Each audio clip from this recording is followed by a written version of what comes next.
Hey guys, tonight we're going into the heart of the Alaskan wild, and not in a cute, look at that snowshoe hare kind of way. Nope. Tonight, you're shadowing a man who stepped off the map, turned his back on civilization, and walked straight into a blizzard that lasted over 40 years. His name? Frank Glazer. But out here they just call him the Wolfman of Alaska. By the time most of us would be whining about no Wi-Fi or missing our morning coffee, Frank was calmly melting snow for water, cleaning a rifle, and preparing to track wolves through terrain that literally kills people. You probably won't survive this if we're being honest, but then again, you're not really supposed to. This isn't a how-to, it's a what-if, a ghost story with a beating heart. So before you get comfortable, take a moment to like the video and subscribe, but only if you genuinely enjoy what I do here. I'm not out here surviving frostbite and fending off moose hallucinations for the algorithm. Also, tell me in the comments what time it is and what city you're watching from. Always curious where you're tuning in from. Now, dim the lights, maybe turn on a fan for that soft background hum, and let's ease into tonight's journey together. You're standing on the edge of Fairbanks, Alaska, somewhere around 1915. The town's a mix of grizzled gold prospectors, wandering drunks, a handful of stubborn women with flint in their eyes, and dogs. So many dogs. You can smell wood smoke and hear the low groan of sled runners on packed snow. But you're not interested in the town. You're here for the man who just slipped into the tree line, rifle slung over his shoulder, a lean figure wrapped in wool and grit. He doesn't say goodbye, doesn't leave a note. That's Frank. He's heading into the interior, into a place with no names and no people. Just endless snow, the occasional aurora, and wolves. Lots of wolves. You follow his tracks, the prints firm and sure, like he knows exactly where he's going, even though no trail exists. At 17, Frank had wandered up from the lower 48, chasing something he couldn't name. Some people come for gold, some for adventure. Frank. He came for silence, for the kind of quiet that swallows your thoughts whole and spits out something tougher. There's a story that he arrived in Alaska with a .22 rifle, a wool blanket, and the kind of grin that makes grown men feel like he knows something they don't. And maybe he did. By the time you catch up with him in this story, he's already a local legend. Not the loud kind. He doesn't sit in bars boasting about bear fights or fist-sized icicles hanging off his beard. He avoids the bars entirely, preferring cabins so remote they don't even have trails leading to them. The only thing louder than his silence is the rumours that follow him. They call him the Wolfman because no one can track wolves like Frank. Not the scientists, not the native trappers, not the military scouts. Just Frank, the quiet guy with eyes like river ice, and a way of vanishing for weeks at a time. He doesn't just hunt wolves, he studies them, follows them, watches how they move, how they think. He says they're smarter than most people and meaner than they need to be. He respects that. You spend a night shadowing him from a distance, and it's honestly terrifying. He doesn't sleep like normal people, just rests in short bursts, ears twitching at every sound. No fire, no food smells, just a cold biscuit in his pocket and a rifle balanced across his knees. And when the wolf howls start, long and echoing through the pines, he doesn't flinch. He closes his eyes like it's a lullaby. Let's talk about what he's wearing. It's not some ultra-modern snow gear. Frank's layered in wool, seal fur and hand-patched canvas. He stitched most of it himself. His boots are modified muklux, designed to leave almost no track in the snow. There's a narrow blade at his hip worn smooth from sharpening. And then there's the smell. Campfire, pine resin, old blood. The kind of scent that tells every living creature out here, I've been doing this longer than you've been alive. Now there's a story, not well documented but whispered among old-timers, that Frank once walked into town with a wolf pup tucked inside his coat. It had been caught in a trap, leg mangled. He nursed it back to health, fed it from his own rations, then set it loose again. Don't name something you might have to shoot later, he'd mutter. The pup grew into a massive male and was seen trailing Frank from a distance for years. No one knows if that part's true, but it feels like it could be. Here's a fun fringe fact for you. Frank had a thing for books. Not novels, not really. Manuals, field guides, taxidermy techniques, anatomy charts, a well-thumbed German book on wolves. He kept them dry in sealed tins and read them by candlelight when the winds outside sounded like monsters fighting in the sky. You wouldn't expect it, but that's Frank. Layers on layers, like the snowbanks he disappears into. And the debates? Oh, the scholars have their opinions. Was Frank a conservationist? a naturalist, a predator. Some call him a backward savant, others a government pawn used to control wolf populations before the science caught up. There's a whole thread of academic papers arguing over whether Frank's tracking methods were more intuitive or empirical. Frank himself would have just raised an eyebrow and walked away. He wasn't much for talking, but when he did, you listened. He once told a greenhorn trapper, "You don't beat the wild, you bargain with it, and you pay in blood." That trapper left Alaska within the year. Tonight, as you settle into your sleeping bag, your breath clouding in the air and every crackle in the trees sounding too close, you realise something. Frank isn't just surviving out here.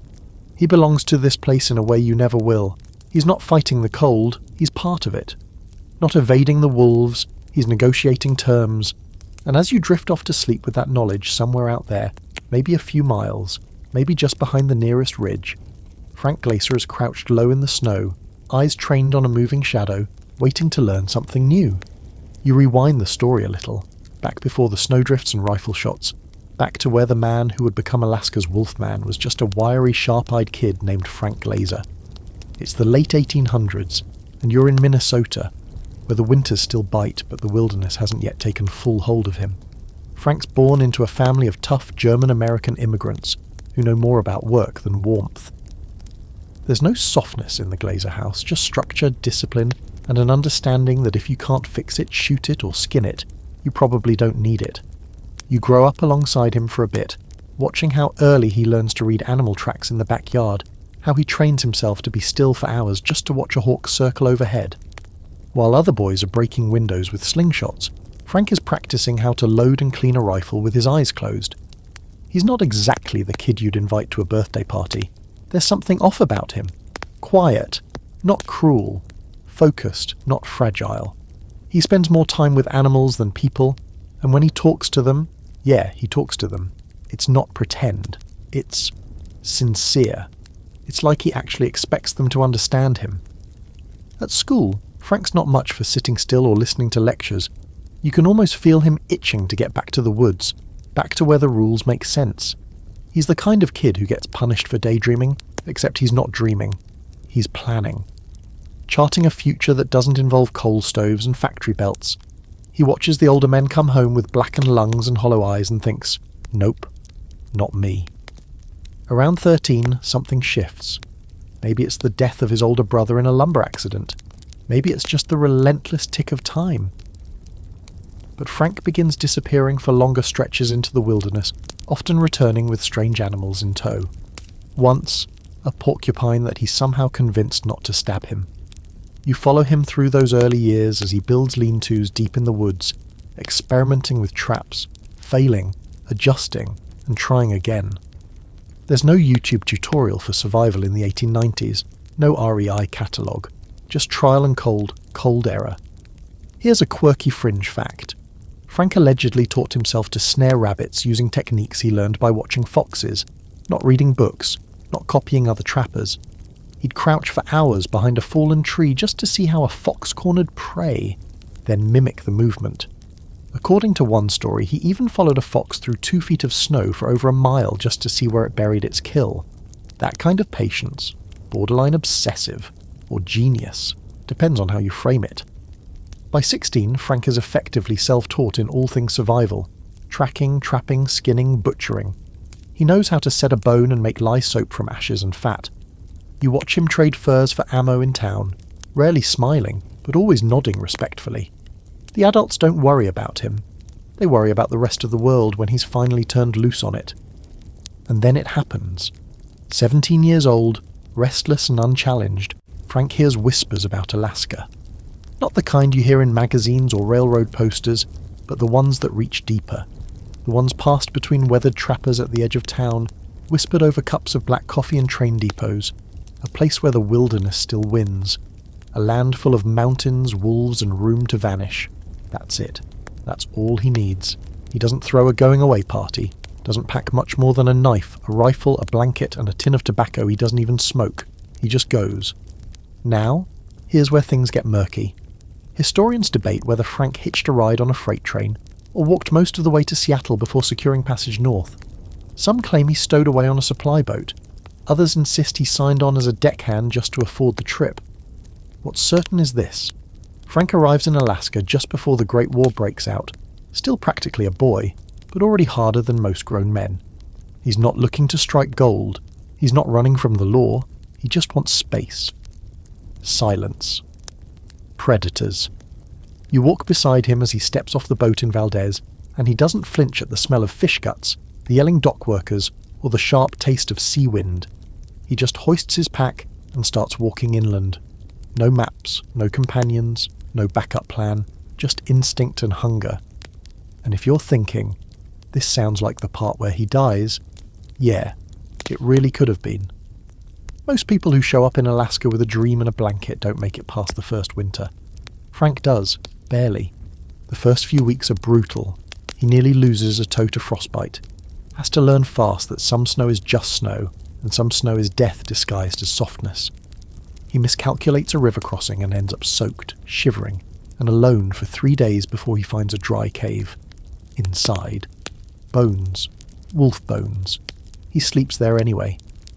The kind of man who'll bed down among a predator's remains just for shelter is not someone easily undone. During this time, you see something quietly shift in him. Not fear, not caution, but awareness.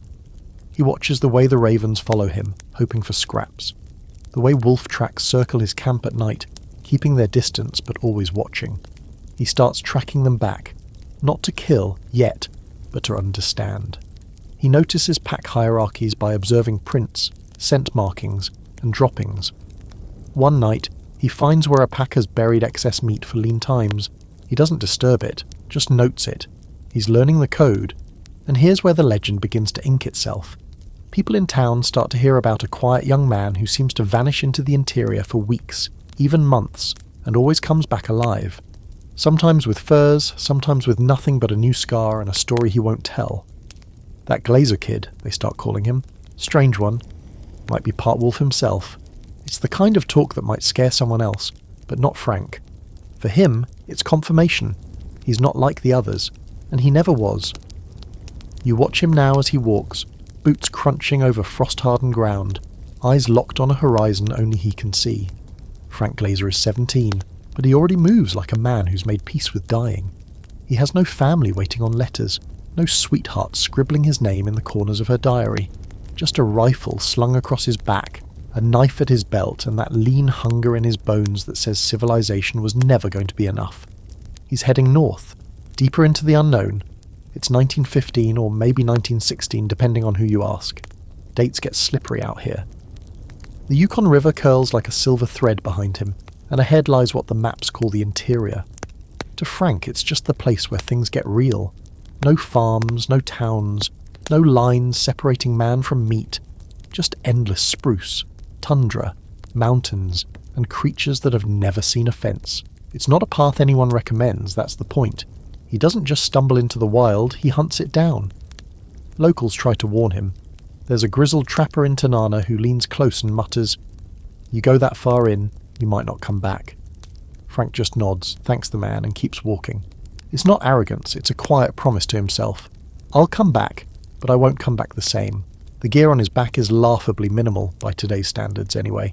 A battered .30-30 rifle, a canvas tarp, a bedroll wrapped in oilcloth, a hatchet so worn the handles polished from his grip, beans, salt, matches in a jar, and some waxed paper wrapped around strips of dried moose meat. No compass, no radio, no backup plan. You'd call it suicidal. He calls it Tuesday. And then comes the crossing.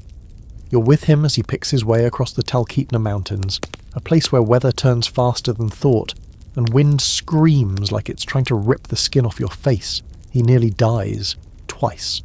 Once from a snowblind stumble that sends him sliding 30 feet into a gully, and again from a wolf pack shadowing him just close enough to feel the heat of their breath. He sleeps with his rifle across his chest and his boots still on, because out here, comfort gets you killed. But then the break happens. The first real moment where it all clicks into place. You're watching from a ridge as Frank crouches beside a stream, skinning a rabbit with the precision of a surgeon and the calm of a priest. Across the bank, a grey wolf emerges from the brush, gaunt and twitchy with hunger. Frank freezes. The rabbit still twitches in his hand. The wolf doesn't attack, doesn't flee. They stare at each other across the water, two predators sizing up what this moment means. And then, with the slowest, strangest kind of grace, Frank tosses the rabbit across the stream. It hits the rocks with a wet thump and the wolf takes it, fast but not frantic. Just a nod almost, before disappearing back into the trees. Frank watches it vanish, then wipes his knife and goes on with his day. You don't mention it again, but you don't forget it either. Neither does he. Weeks pass, maybe months. Time goes all strange here. The sun stays up for days and then disappears entirely. You stop trying to keep track. Frank builds his first real shelter from fallen logs and sod, buried halfway into a hillside like a hibernating bear. The smoke from his chimney barely escapes into the cold air, hidden from above. He doesn't want visitors, and out here, he doesn't get them. He gets wolves instead. You can hear them every night, distant howls, sometimes closer than you'd like. Some nights they come near enough to circle the cabin.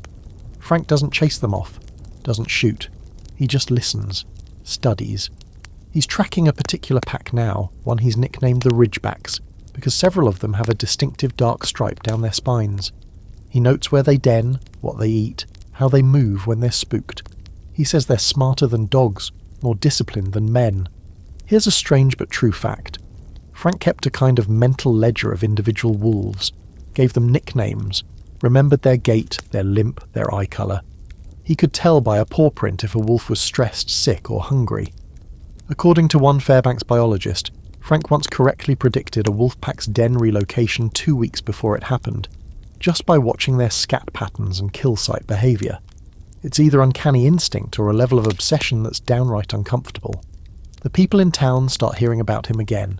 Frank, the quiet tracker. Frank, the loner with blood on his boots and wolf hair on his coat. Some of them come looking for him. A military survey crew tries to hire him, says they need someone who understands the land better than a map. Frank says no at first. Then yes, if they'll give him ammo and let him work alone. They agree, reluctantly. That's how he gets his first government gig. Not as a soldier, not as a trapper, but as something in between. An observer, a ghost in the wild. There's debate, of course. Academics argue whether Frank was actually employed by the government or just contracted as a tracker. Some claim he was part of a wolf eradication initiative. Others think he was more of a scientific asset, sending back crude data on population dynamics and migratory patterns. Frank never clarifies. He doesn't care what the paperwork says. He's not in it for the glory. He's in it for the wolves. Back in town, a reporter tries to interview him once. Frank listens politely, says a few words, then walks away. The article ends up being mostly about his eyes. Pale as glacier runoff and just as cold, it reads. That checks out. You spend another winter with him, watching as the snow buries the world in silence. He reads a book about Arctic foxes by oil lamplight, eating jerky and sipping boiled spruce tea. When the cabin walls groan in the wind, he doesn't even blink. He's already planning the next day's route. There's a kill site he wants to examine, a pack he suspects has shifted territory. You wonder how long he can keep this up, how far into the wilderness a man can go before he disappears entirely. But Frank? He's not even close to gone yet. You wake up on a frozen morning so still that even the trees seem to be holding their breath. Somewhere above, the sky's cracked open, the stars bleeding out into the last stretch of night, and beside you, just over the rise, Frank is moving, always moving. It's his first full winter in the deep Alaskan interior, and if you're expecting it to be a snow globe version of survival, think again. This is the kind of cold that hurts, the kind that peels back your ego and shows you what's left. If you're lucky, that's strength. If not, well, the ravens eat well. Frank's cabin, if you can even call it that, is more bunker than home. Half buried under snow, braced against wind, with a roof that sags under the weight of the world. Inside, it's tight and dark, the air smoky from a tiny wood stove coughing its last breath. The walls are layered with frost and every breath puffs out like ghost smoke.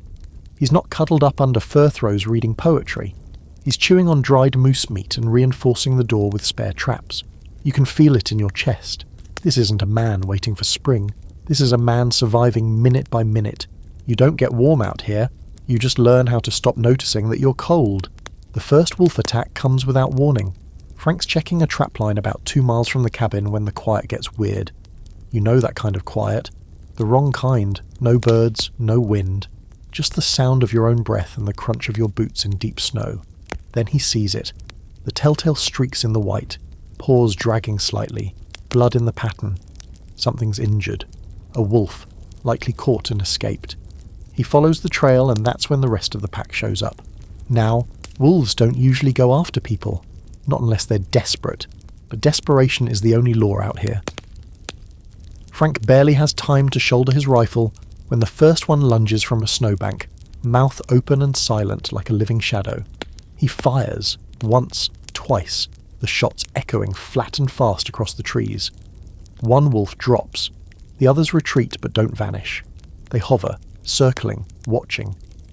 You're there beside him as he drags the carcass back to the cabin, not out of pride or trophy fever, but because he knows they'll come for it, and he wants to see how they behave, how they mourn, how they retaliate.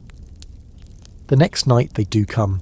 Scratch marks on the wood, paw prints in the snow circling like a prayer or a curse. Frank sits up all night, rifle across his lap, eyes open and unblinking. You realise then, this isn't just a man surviving wolves, he's studying them, testing them, and maybe letting them test him back. The kill doesn't sit easy with him. He cleans the pelt with clinical precision, but there's no satisfaction. Just silence. That same night, he writes a few lines in his journal. Not a diary, not quite, but a leather-bound notebook filled with thoughts that never make it past the page. They came for the wounded one, he writes. They came together. Would I? The government hears about it eventually. They always do.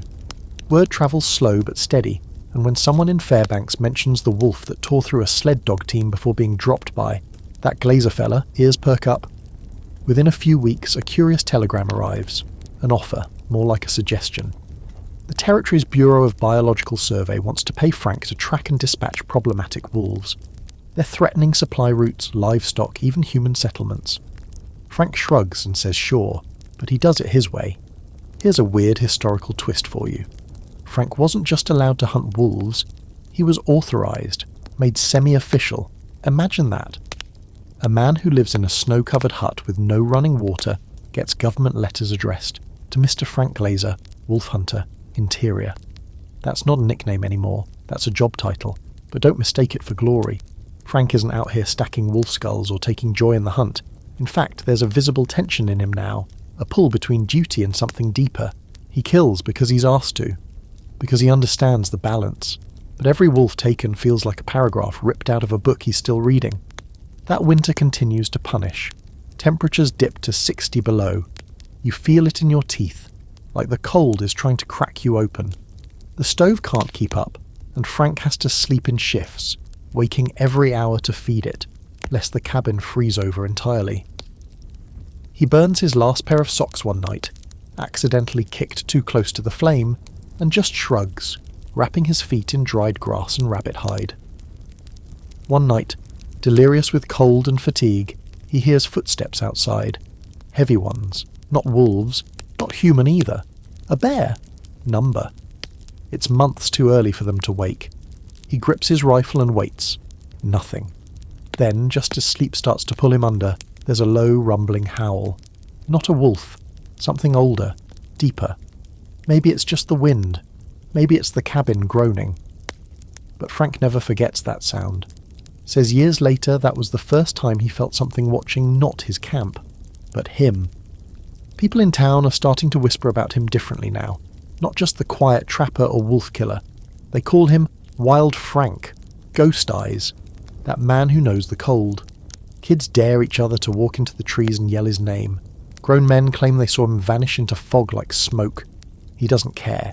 He's too busy boiling snow for water and setting snares. Every movement is deliberate, honed. Frank doesn't just live in the wild, he is the wild now. You're not sure he even remembers what a hot bath feels like.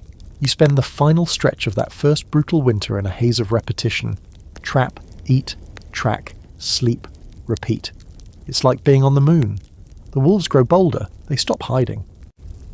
Frank starts talking to them, just quietly under his breath. Not like pets, more like rivals, equals, maybe even friends. And when spring finally breaks, when the rivers swell and the sky opens up like it forgot how to be blue, Frank doesn't celebrate. He doesn't smile. He just takes off his snow-crusted coat, hangs it to dry and sharpens his knife. Winter taught him everything he needed to know. Spring doesn't exactly arrive in Alaska. It creeps in like it's checking first to see if it's safe. Patches of snow melt into thick mud, rivers swell and tear at their banks, and the wind shifts from blade to breath. Frank steps out of his cabin one morning and breathes it in. The sharp, mineral scent of thawing earth, the wet decay of leaves that never got buried deep enough. It's the first time he's seen running water in weeks. He watches it a long time, like he's unsure if it's real or just another trick of the cold finally leaving. Now you'd think spring would mean a break for Frank. Maybe some rest, some green, something resembling comfort.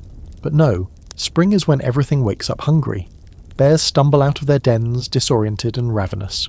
Wolverines appear out of nowhere, sniffing for anything soft and edible. And the wolves? They're more cautious now, more strategic. The pups will be born soon, and the packs get tense.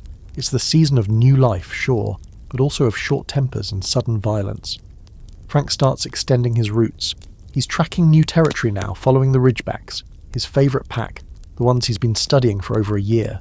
They've moved east, into harder country, rough ridges, glacial valleys, places where even experienced trappers avoid setting foot. But Frank follows, not to kill this time, but to learn. The government's still paying him, but he's not in a rush to fill quotas. He's gathering information, numbers, patterns, behaviours. He says it's for the biologist in Fairbanks, but you get the feeling he'd be doing it even if no one cared. And then, one afternoon, something changes. Frank comes across a set of wolf tracks that don't make sense. The prints are huge, far larger than average, and staggered oddly, as if the animal is limping, but still fast. There's a deep gouge in the mud, like something dragging. It doesn't match any of the Ridgebacks. This is something else, something alone. For days, Frank follows the tracks, sleeping light, eating little, moving like a shadow. He starts calling the animal Old Three-Toe, because one of the prints is missing a toe, likely an old trap wound. The trail leads him through territory he's never scouted, into a section of forest where even the birds go quiet. He doesn't see the wolf, not yet, but he feels it, watches its kills from a distance, deer stripped clean, buried under moss and snow. It's fast, smart, and elusive. Frank becomes obsessed. Here's your fringe fact for the night. Frank once claimed that some wolves learn how to count. He said they'd wait for 2 trappers to enter their territory, and only strike once one left. Like they knew how many people were supposed to be there. It sounds absurd until you realise how often he was right. Scientists today still debate how advanced wolf intelligence really is, but Frank didn't need peer review. He trusted what he saw. And what he saw in Old Three-Toe was more than survival instinct. It was strategy. This hunt doesn't go like the others. Frank lays traps and they're avoided. He sets snares and they're bypassed. Once, he ties a chunk of meat to a trigger line and comes back to find it gone. The mechanism untouched, the snow brushed clean with a pine branch. That detail rattles him. He doesn't say it out loud, but you can tell. He's not sure if he's tracking a wolf anymore, or something else entirely. Meanwhile, back in Fairbanks, people are starting to notice that Frank hasn't returned in weeks. A male plane pilot swears he saw him hiking along a ridgeline in a storm, coat flapping like wings, head bare. Someone else claims to have heard wolf howls near Manly Hot Springs followed by a single gunshot, then nothing. But no one goes looking, not seriously. Everyone assumes Frank will either show up or he won't. That's just how it is with him. The weather gets worse. Rain comes hard and sideways, followed by another freak cold snap that ices over the rivers again. Frank's boots are falling apart, stitched so many times they look like patchwork. His last packet of tea is just dust, but he keeps going, limping now from a sprain he won't admit to, eyes bloodshot and squinting. And then, one day, he finds it. A clearing. Still. Quiet. And in the centre, snow packed down, blood dried in a wide circle. A kill site. Recent. Frank crouches, inspecting the scene with that surgeon's calm. Deer hair, rib bones, wolf prints, massive ones, unmistakable. And in the snow beside them, his own boot print from 3 days ago. Old Three-Toe has been tracking him. There's something in Frank's face then. Not fear. Something colder. Respect. He doesn't move. Just stands there for a long time, the snow beginning to fall again around him. He holsters his rifle. Not because he doesn't expect to fight, but because he's not sure if he wants one. That night, camped beside a narrow creek, Frank finally sees the wolf. It's just past twilight, the sky still glowing faintly purple, when a shadow separates from the tree line. He hears nothing. No crunch, no panting, just movement. The wolf stands maybe 40 yards away, tall, gaunt, with that signature limp and the missing toe. Its eyes glow gold in the fading light, and it doesn't run. It just looks. A long, unblinking stare. Frank doesn't raise his rifle, doesn't breathe almost. The wolf huffs once, more exhale than growl, and then vanishes into the trees. Frank doesn't follow, not this time. He returns to town a week later, quieter than usual. The ridgebacks have moved again. The snow is melting fast now. The season's about to shift, and with it the contracts. The biologists want reports. The military wants more wolves gone. But Frank doesn't mention Old Three Toe, not in his logs, not to the men in suits. Some stories, he decides, aren't meant for paper. Still, when a fresh trapper asks him months later, "You ever meet one you couldn't catch?" Frank just smiles without humour and says, "Only the ones who already knew my tricks." And then he walks off into the woods again, because Frank Glazer's not done. Not even close.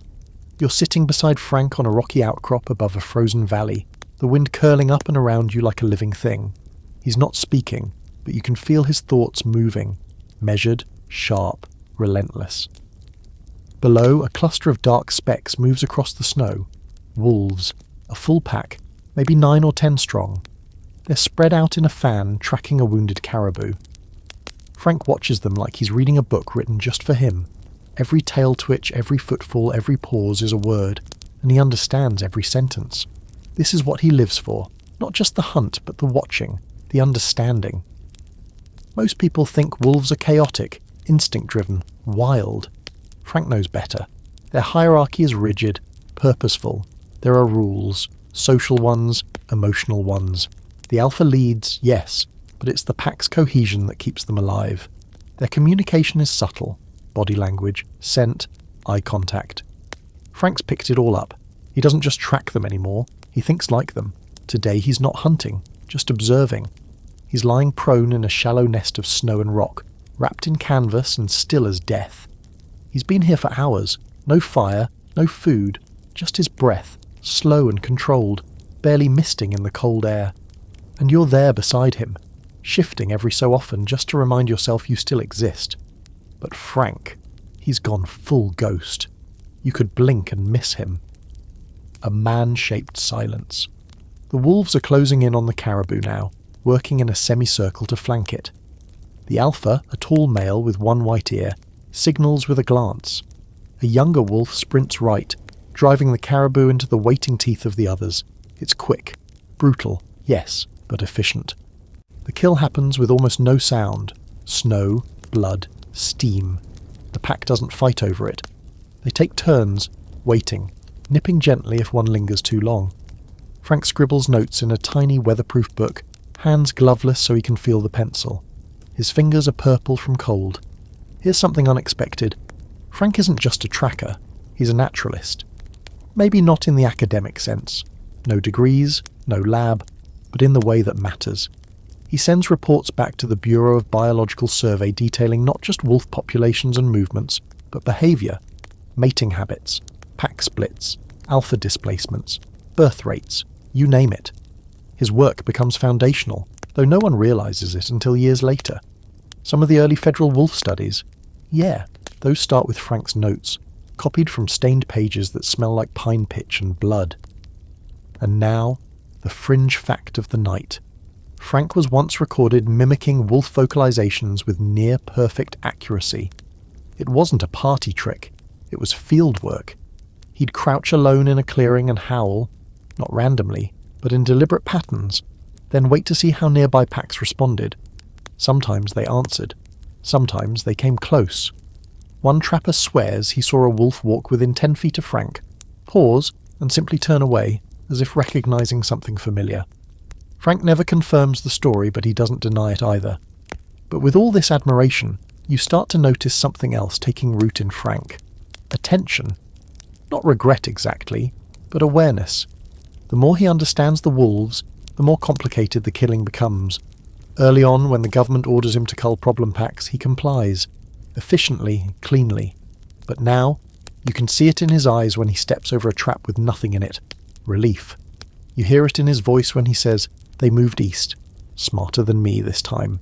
And there's no bitterness in that. Just admiration. One afternoon, he leads a team of junior trappers into a dense stand of spruce. The government wants numbers, pelts, confirmation of kills, reduced wolf pressure on local game. Frank does the job, but there's a weariness in him.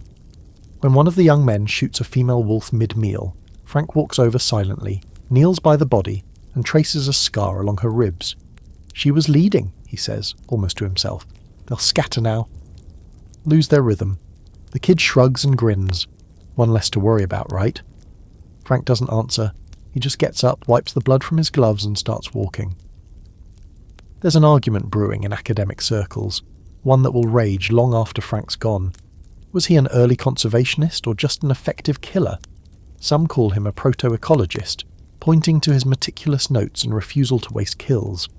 Others say he was just another cog in a predator control machine, even if he operated with more respect than most. Frank never picks a side. He just keeps doing the work, muttering things like, "balance, not mercy," and "a dead wolf tells you nothing." That spring he takes a contract from a research station out near the Brooks Range. They want wolf pelts, yes, but also data, skull measurements, stomach contents, behaviour logs. Frank agrees, on one condition. He works alone. Always. The only voice he hears is his own, or the wolves'. He prefers it that way. It's during this time that he starts experimenting with scent masking. Not store-bought cover sprays. Frank wouldn't be caught dead with that nonsense. No, he gathers musk from pine bark, spruce resin, wolf scat. He makes his own blend, rubbing it into his clothes, hiding his human scent until even the dogs back in town stop recognizing him. One local says Frank smelled like a damn ghost. Cold, and not quite real. And then comes the turning point. Frank stumbles upon a freshly abandoned den. Pup tracks. Recent. He crouches, heart pounding, and stares into the darkness. There's movement. Small, unsure. One pup emerges. Tiny, unsteady, looking around with bright liquid eyes. Frank doesn't move, doesn't breathe. The pup stares at him, then retreats. He waits there until sunset, unmoving, before finally turning away. He never tells anyone about it, but he stops taking the pup bonus on his kill reports after that. Quiet protest. Or maybe guilt. Maybe just evolution. By the end of that summer, Frank's logbook has doubled in size. He's recorded wolf behaviours no one else has documented. He's charted the territory of 4 distinct packs and noted signs of interpack communication, something most biologists scoff at. Doesn't stop him from writing it down. Doesn't stop him from believing it. As the leaves turn and the snow whispers promises again, Frank tightens his gear, sharpens his blades, and prepares for another winter. The wolves are moving already, fattening up for the long dark. He hears them at night, their howls no longer distant but part of him, woven into his bones like old pain. You sit with him at the fire one evening, boots steaming, rifle across his lap. He says, "They don't kill for fun. Never have. That's our thing." Then he goes quiet again. Always does. And you realise in the quiet that Frank Glazer is no longer just studying wolves. He's becoming one. The wind hisses through the trees tonight like it knows something you don't. You're camped low in the valley. The fire just a soft glow against the blanket of snow still clinging to the ground like winter hasn't quite let go. Frank's there beside you, of course, sitting with his knees drawn up, staring into the coals like they're whispering secrets. He doesn't talk much out here unless he feels like it. And tonight he feels like it. You ever hear the story about the man who married a wolf, he says, not looking at you? Just tosses it out like a spark into the dark. You blink, waiting for the punchline. There isn't one. He leans forward, pokes the fire with a stick. Old Trapper told it to me near Nulato. Swore it was true. Said this guy saved a she-wolf from a bear, nursed her back to health, but she didn't leave. Stayed with him. Took human shape by night, wolf by day, lived together for years, until one winter she walked out into a storm and didn't come back. He followed her tracks, and never came back either. You wait. Frank shrugs. Or maybe he just got lost in the snow. People do. It's not a ghost story exactly, but it's got teeth. Like most of the ones shared around campfires out here.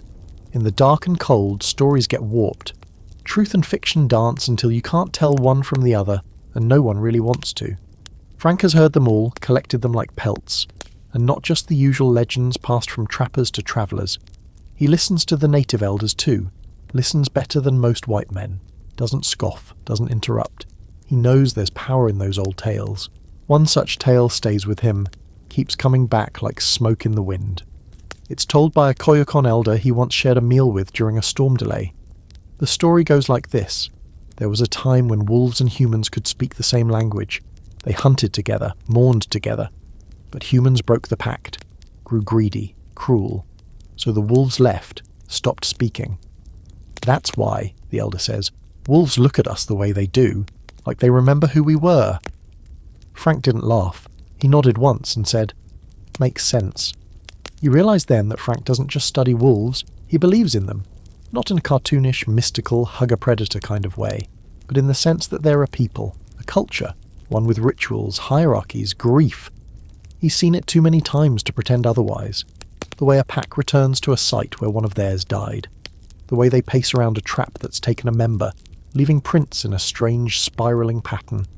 Mourning, maybe, or remembering.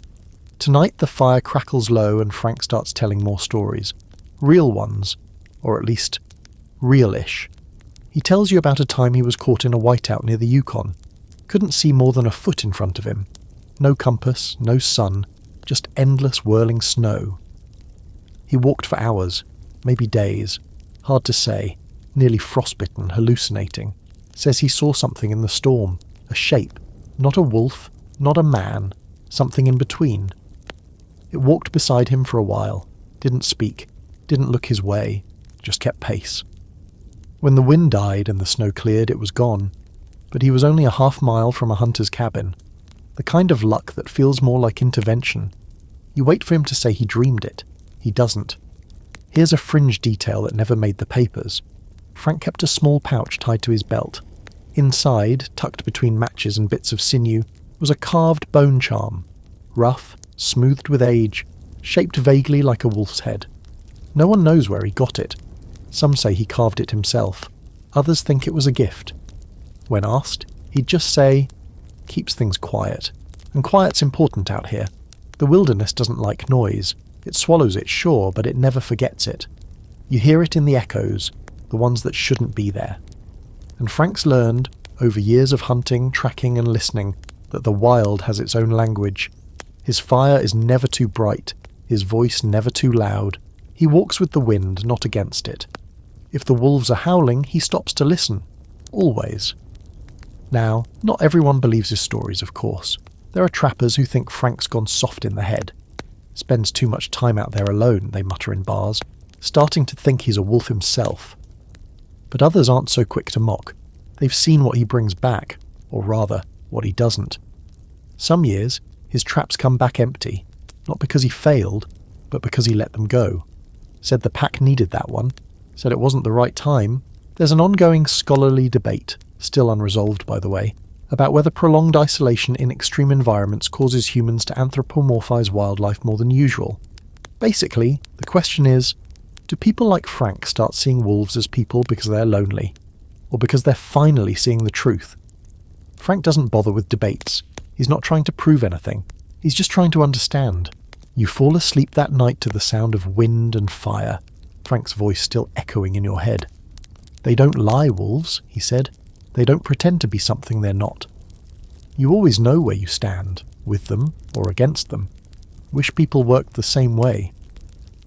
The next morning the tracks are fresh. A pack passed nearby in the night, close enough to smell the campfire. No damage, no disturbance.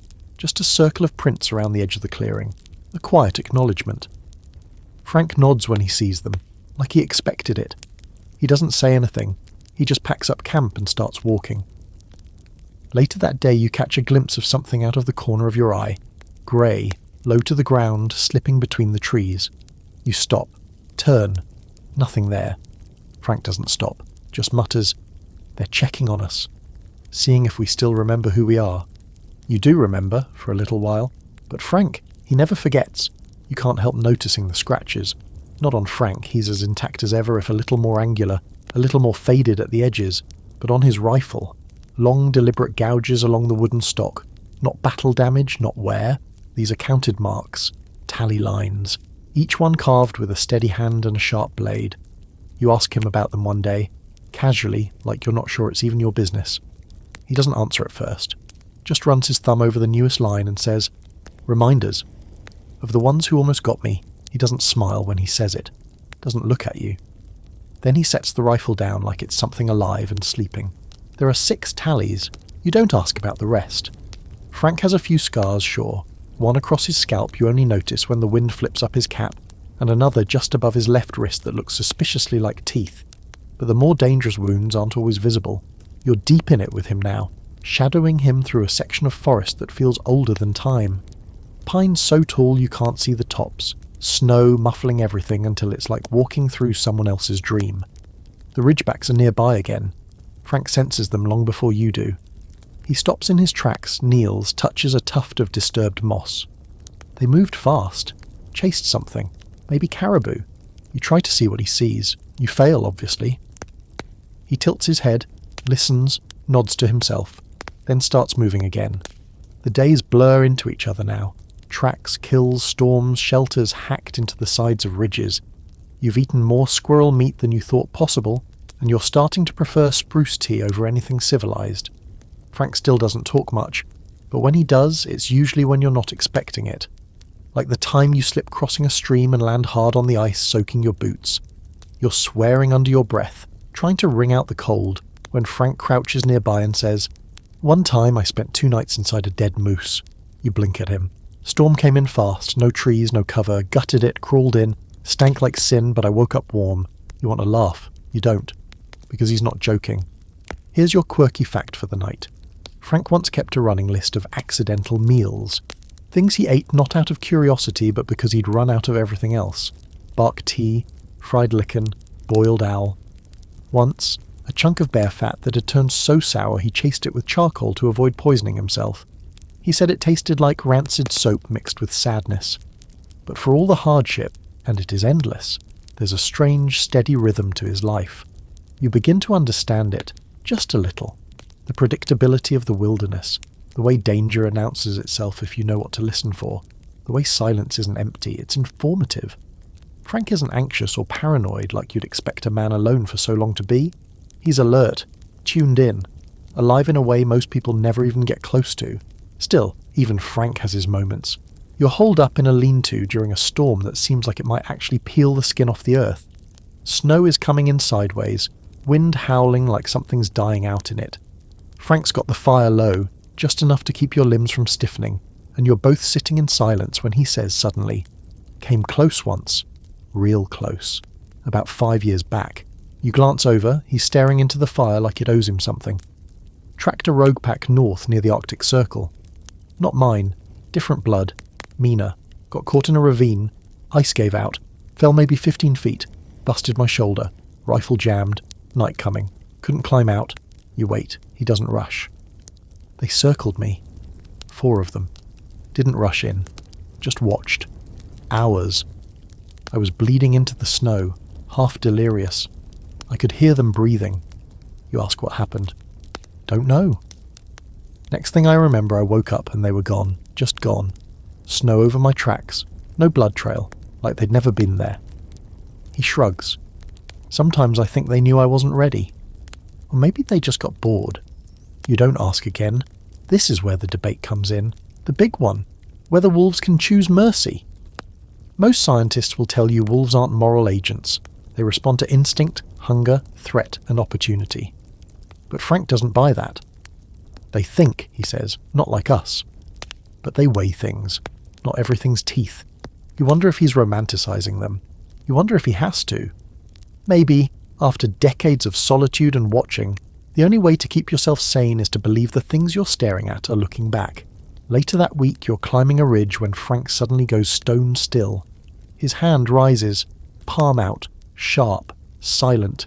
You freeze. He squints into the trees ahead, then slowly lowers to a crouch. You do the same, though you're mostly guessing. A few minutes pass in perfect silence, then you hear it. A growl. Low, wet, and close. not a wolf. Frank whispers, "Grizzly." The bear steps into view a moment later, massive and steaming in the cold. It hasn't seen you yet. Frank eases his rifle into his lap but doesn't raise it. "No sudden moves," he murmurs. "They hate surprises." The bear sniffs the air. Frank does something then you don't expect, he growls back. Not a scream, not a yell. A sound, deep and deliberate, like he's speaking its language. The bear pauses, stares, then incredibly turns and lumbers off. You exhale for the first time in what feels like a year. You look at him. "You talk to bears now?" He shrugs. "Not fluent, but I try." The incident becomes a joke between you, one of the few. But in the quiet that follows, you realise something else. Frank has built a life where most people couldn't build a weekend. He's survived close calls, hunger, storms, isolation, and packs of apex predators, and none of it has broken him. If anything, it's refined him. That night, as you lay down on a bed of spruce boughs beside a sputtering fire, Frank's already asleep, or pretending to be. Outside, a chorus of howls rises in the distance. Not threatening, not urgent, just there, like a lullaby for the wild. You don't feel afraid. You feel welcomed. You wake before dawn to a silence so thick it feels like the snow itself is holding its breath. The fire's gone cold, just a mound of grey ash and a few blackened bones of half-burnt wood. Frank's already up, of course. He always is. He's moving around the edge of camp like a man preparing for a ritual, layering up, checking gear, loading his rifle with that same soft precision he does every morning. There's no breakfast, no chatter, just motion. It's going to be a cold one, and not your average shiver through your coat cold. This morning the temperature is hovering somewhere around 60 below zero. That's not poetic hyperbole. It's a number so low it stops being a number and starts being a threat. At this level, your breath freezes in your nostrils, your skin burns if it touches metal, and the trees literally crack from the cold. Frank's breath hangs in the air like smoke, his face half hidden behind a thick scarf of muskox wool. Even his eyelashes are rimmed in frost. You trudge through the powdery snow after him, trying to keep up. Each step feels like your boots are made of lead. Your lungs ache, your gloves are too thin, and you start to wonder if your fingers are actually there or if your brain is just pretending for your benefit. But Frank, he's unfazed. He walks like the cold doesn't touch him, like he's part of it. "This is the kind of cold that kills sloppy men," he says suddenly, as if reading your thoughts. "But it rewards the careful ones." You're not sure if that's meant to comfort you. The trail you're following today leads through a pass between two low mountains, places with names no one uses anymore. Frank just calls them the Shoulders. It's an area few trappers ever dare in the deep months. Too exposed, too unpredictable. But Frank has reason to be here. He's following a small, splintered pack. 3 wolves that broke off from the ridgebacks. He's been tracking them for a week now. Says they're not acting right. Moving erratically. Thin. Desperate. "You can feel it in the way they step," he explains, crouching beside a fresh set of tracks. "They're not hunting. They're fleeing." You ask him what from. He doesn't answer. Later that day, the sky darkens fast. Sunlight fading like someone pulled a curtain on the day. The temperature drops again, and Frank stops speaking altogether. You don't realise how serious it is until he starts moving faster. Urgent. Focused. Then finally you see it. A frozen river ahead, blown over with drifts and frost-furred willows. Frank doesn't cross immediately. He kneels beside the bank, pulls off his glove for just a moment, just long enough to press his palm to the ice. He grits his teeth. "River's gone hollow," he mutters. "Too cold. Ice isn't cracking anymore, it's singing. That's worse." You pause, listening. At first, it's nothing. Just wind. But then, there it is. A low, eerie hum beneath the surface of the ice. Not a creak, not a groan. A note. Continuous, soft, almost melodic.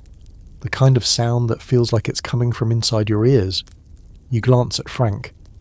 "Means the ice is under tension," he explains. "Like a violin string pulled too tight. One wrong step." He doesn't finish the sentence. Here's a historical side note that's rarely told. The interior of Alaska has some of the deadliest microclimates on Earth. Certain valleys and passes act as cold sinks, natural bowls that trap frigid air and hold it, unrelenting. Temperatures in these pockets have dropped to nearly 80 below in recorded history. Frank has been through them all. He keeps mental maps, knows which streams will freeze hollow, which ridgelines catch wind like a blade. He navigates it not by compass, but by memory and feel. Still, the cold gets to him sometimes. You see it that night after you finally reach a narrow cave entrance tucked into a shale cliff. Not a cave, really. More like a fissure. But it's enough to block the wind. You crawl in after him, grateful for even the meagre protection. Frank lights a tiny fire, just enough to warm a pot of snow into water. His hands shake more than usual as he peels off his gloves. 3 of his fingers are purple-black at the tips. He doesn't complain. He never does. Just grunts and reaches for a vial of bear grease, rubbing it in slowly, methodically. You ask if he's okay. He nods, but the air says otherwise. He tells you about another winter years back. A solo run north of Bettles. Lost his boots in an overflow crossing. Frostbite set in fast. He had to amputate the tip of his toe with a rusted fish knife and a piece of boiled willow bark to bite down on. Didn't scream, he says. Didn't have the energy. And here's your quirky fact. Frank made a necklace once using the tip of that toe. Just a joke, he said. A talisman. Wore it under his shirt until it rotted away. You want to laugh. You don't. The next morning is colder. You didn't think it could get colder, but it has. Your breath doesn't even fog anymore. It just falls. Frank wakes early, packs silently. You follow without speaking. There's something sacred about mornings this cold. Like the world is fragile, breakable. You see wolf tracks again by midday, cutting across the ridge in long, uneven lines. One of the wolves is limping. Frank examines the print, frowns. Snare injury, he says. Left leg. Fresh. But no blood. Smart enough to pack it with snow. That's not instinct. That's ingenuity. Survival at its most brutal. But then the tracks vanish. Just gone. No struggle, no sign of a kill, just nothing. Frank stands for a long time at the last print. You can tell he's uneasy. This doesn't follow the pattern. Wolves don't just disappear. You both scan the tree line. You both hear it at the same time. A howl, but not like the others. This one is close. Too close. And it doesn't sound right.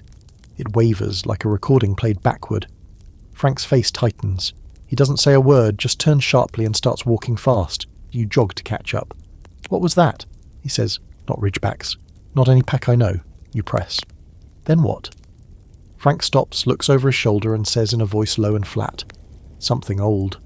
You don't ask again. That night, there's no fire. Frank insists. They're watching, he says. We need to be dark. You lie there in the freezing dark, curled tight, listening to the ice sing beneath the valley into something else, something moving just beyond hearing. Not heavy, not fast, just present. Frank doesn't sleep that night, neither do you. Morning arrives more like a negotiation than a promise. The sun doesn't rise so much as it reluctantly stains the horizon in a grey smudge, like it's not sure this part of the world deserves light today. Frank's already moving again, expression unreadable, every motion practiced and silent. You're not sure if he even slept. There's no fire to warm your limbs, and the cold has sunk so deep into your joints that your bones ache with every step. Your breath rasps against your scarf. Frank doesn't seem to notice. He just shoulders his pack and starts moving. You don't ask about last night. The strange howl, the unease that settled into your stomach and hasn't left. If Frank's rattled, he doesn't show it. But there's a different rhythm to him today. He's more cautious, looping back on your trail, pausing to scan the ridgelines. At one point he stops mid-step and sniffs the air, the way a dog does when something isn't quite right. Then he says, almost to himself, bear. You look around, confused. There's no sign. Frank points to a barely visible scuff in the snow. Moved through during the night. Big one, late to den, maybe desperate. You nod, though you still can't see what he sees. He starts moving again, faster now, more direct. No long detours, no curiosity trails. Whatever spooked him last night hasn't left his mind. Then it happens. You're still descending a slope toward the tree line when you spot movement. Massive, lumbering and shockingly fast for its size. A bull moose, easily over 1,000 pounds with a rack of antlers wide enough to blot out the sky if you're under it. It's barreling straight toward Frank, and for just a split second, you freeze. Frank doesn't. He's already in motion, shouting. Not words, but guttural bursts of noise, hands waving, trying to divert the animal. The moose snorts and charges harder, hooves crashing through the snow like thunder. Frank sidesteps, barely, and the moose clips his arm as it passes, sending him spinning into the snow. You scramble to his side as it vanishes into the trees, gone as quickly as it appeared. His face is tight with pain, his coat's torn, blood's blooming through the wool like a slow explosion. You check his arm, it's dislocated, maybe broken, but Frank just grits his teeth, pulls a leather strap from his pack and starts tying off the sleeve like he's done it 100 times before. "You okay?" you ask, voice high and tight. "Been hit harder," he mutters, though he's breathing hard. You help him rig a sling, and he insists on walking, refuses to stop. "We're too exposed here," he says. "If that moose is running, something scared it." That shuts you up pretty quick. Here's your fringe fact for the day. Moose kill more people in Alaska than bears do. Not because they're mean, because they're unpredictable. Get too close, threaten a calf, or just catch one on a bad day, and you've got 1,200 pounds of stubborn meat charging you at 35 miles per hour. And Frank. He once watched a moose stomp a grizzly into the ground. Said the bear didn't even have time to roar. You make camp early that night, finding a rock overhang that at least shields you from the wind. Frank finally agrees to rest, his face grey with pain. You build a fire while he leans back against a pine trunk, his injured arm wrapped tight. He's quiet for a long time. Then he starts talking. "I built a cabin once," he says, voice low. "Real one, not a lean-to. Took me 3 months. Used driftwood from the Yukon. Had a stove, a cot, shelves, even had a floor." You wait. He rarely volunteers stories like this. "Spent the winter there. Warmest I'd ever been. Used to sit by the stove and read by lantern light. Had a radio. Never worked, but I like the look of it." He pauses. "Came back from a hunt one day and found it torn to pieces. Wolves. Or maybe a bear. Maybe both. Didn't matter. All of it. Gone. Shelves broken. Stove ripped out. My books scattered. You imagine the scene, and it feels like a funeral. I didn't rebuild," he finishes. "Didn't seem worth it." You ask if he ever thought about going back. Not to town necessarily, but to people. Civilization. Hot meals. Dry clothes. A real bed. Frank stares into the fire. "Tried once," he says. "Couple years back. Got a ride into Fairbanks with a bush pilot. Spent a week there." You raise an eyebrow. "And?" He gives a faint smile. "Too loud.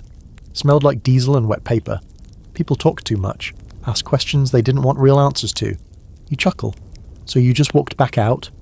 Frank shrugs. "Didn't even pack food. Just started walking." It's stories like this that make people mythologize him. The man who walked away from the world and never looked back. Some think he's running from something. Others think he's chasing something bigger than himself. Truth is probably somewhere in between. Or maybe it doesn't matter at all. Later, as the fire dies down and Frank finally dozes off, you're left staring at the stars. The sky out here is a different thing. Wider. Hung lower somehow. The kind of sky that makes you feel small in the right way. Humble. Like the wilderness is letting you exist here, but just barely. You hear wolves again in the distance. This time it's the ridgebacks. You can tell by the cadence, the way the howls overlap and fade in a rising pattern, like music. Frank shifts in his sleep when he hears it. Doesn't wake, but he smiles. That night you dream of wolves circling a fire, not attacking, just watching. And in the centre of them, Frank sits with his back to you, sharpening a blade that never dulls. You make it back to town under a sky full of smoke-coloured clouds, dragging the sled behind you like a corpse. Frank walks ahead, his injured arm still in a sling, refusing help even when it's clear his steps are slower, his weight uneven. It's not pride exactly, it's something older than that. Survival, maybe, or the bone-deep refusal to be seen as weak, even by the wind. Fairbanks rises out of the frost like a dream half-remembered. Clappered buildings, dogs barking in the distance, the crunch of life trying to keep moving at 30 below. Civilization in theory. It's your first real return to town in weeks, and it hits hard. The smell of coal smoke, the damp thud of boots on thawing wood, the murmur of voices with too many syllables. You feel almost dizzy. Frank doesn't flinch. He nods at the same storekeepers he's nodded at for years, never quite looking them in the eye, always half turned toward the woods like he's just passing through. And he is. Word spreads quick when Frank's back. It always does. There's an unspoken alert that travels faster than a telegraph. The Wolfman's in town. You see it in the way heads turn. Whispers start, boots pause mid-step. People don't crowd him. Frank's not that kind of legend, but they notice. A few brave souls ask him questions. How many this season, Frank? You get that rogue pack that was haunting the flats? What's the coldest you've seen it this year? He answers in monosyllables, nods, shrugs, no one pushes. But this time, something's different. A thin man in a hat too clean to be from around here approaches him in the trading post. He has the look of a journalist, slick voice, boots barely dirty, notebook tucked into his coat like a secret weapon. You know the type. You're Frank Glazer, right? The man asks. Frank doesn't respond. I'm writing a feature. Big story. The last real frontiersman. I've heard things about you and wolves, about the way you track, the way they track you. Some folks are saying you're more animal than man now. Still, nothing. I'd love to ask you a few questions. Even just a quote. Frank finally turns to him, and the look he gives is something cold and flat and without a bottom. The man takes an unconscious step back. Frank says, "Tell your readers I said nothing." They'll believe that more, and just like that, it's over. The story runs anyway, 2 weeks later, in some lower 48 magazine. They call him the last wolf hunter. The piece is full of half-truths, embellished quotes from unnamed sources, and wild speculation about his time in the wilderness. They claim he's been adopted by a wolf pack, that he walks without leaving tracks, that he eats only raw meat. One paragraph insists he was raised by wolves. Another suggests he killed a man once and fled north to escape trial. Frank reads it once and doesn't comment. "They made me a ghost," he says. "Guess that saves me the trouble." It's not the first time people try to mythologize him, and it won't be the last. For every story he tells, 10 are told about him, and not all of them kind. Some trappers whisper that Frank's gone strange from the solitude, that he talks to trees, that wolves follow him not out of kinship but out of fear. Others say he's the best there ever was, could track a sneeze through a snowstorm and smell danger before it happens. The truth sits somewhere in the fog between. And here's a curious bit of local lore. One rumour claims Frank once killed a wolf with a spoon. Not a knife, not a gun. A spoon. The story goes that he was ambushed while eating from a can of beans and didn't have time to reach for his rifle. So he jammed the spoon into the wolf's throat and finished it with his boot. The story is, of course, nonsense. Probably. But when someone brings it up in the general store, Frank just smirks and says, "Wasn't a spoon, was a fork." Even when he's quiet, he knows how to feed the myth. He stays in town for a few days to rest his arm and trade supplies. A doc patches him up with whiskey and thread, muttering about bone splinters and infection. Frank doesn't flinch. He drinks, grunts, and buttons his shirt back up before the needle's even cooled. You find him later at the edge of the airfield watching a plane take off. A rickety little two-seater clawing into the sky. He stares at it like it's part dream, part insult.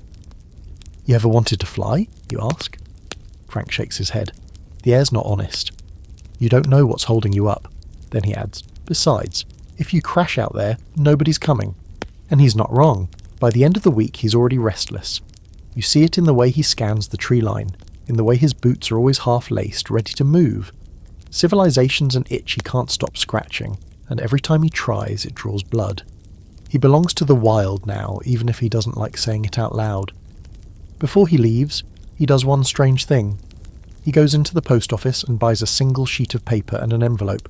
Sits at the table in the corner for over an hour, writing something. You don't ask what. When he's done, he folds it once, tucks it into the envelope, seals it, and then never sends it. He stuffs the letter into his coat pocket, hikes out of town, and you never see it again. Another unsent word in a life full of things too wild or too painful to speak.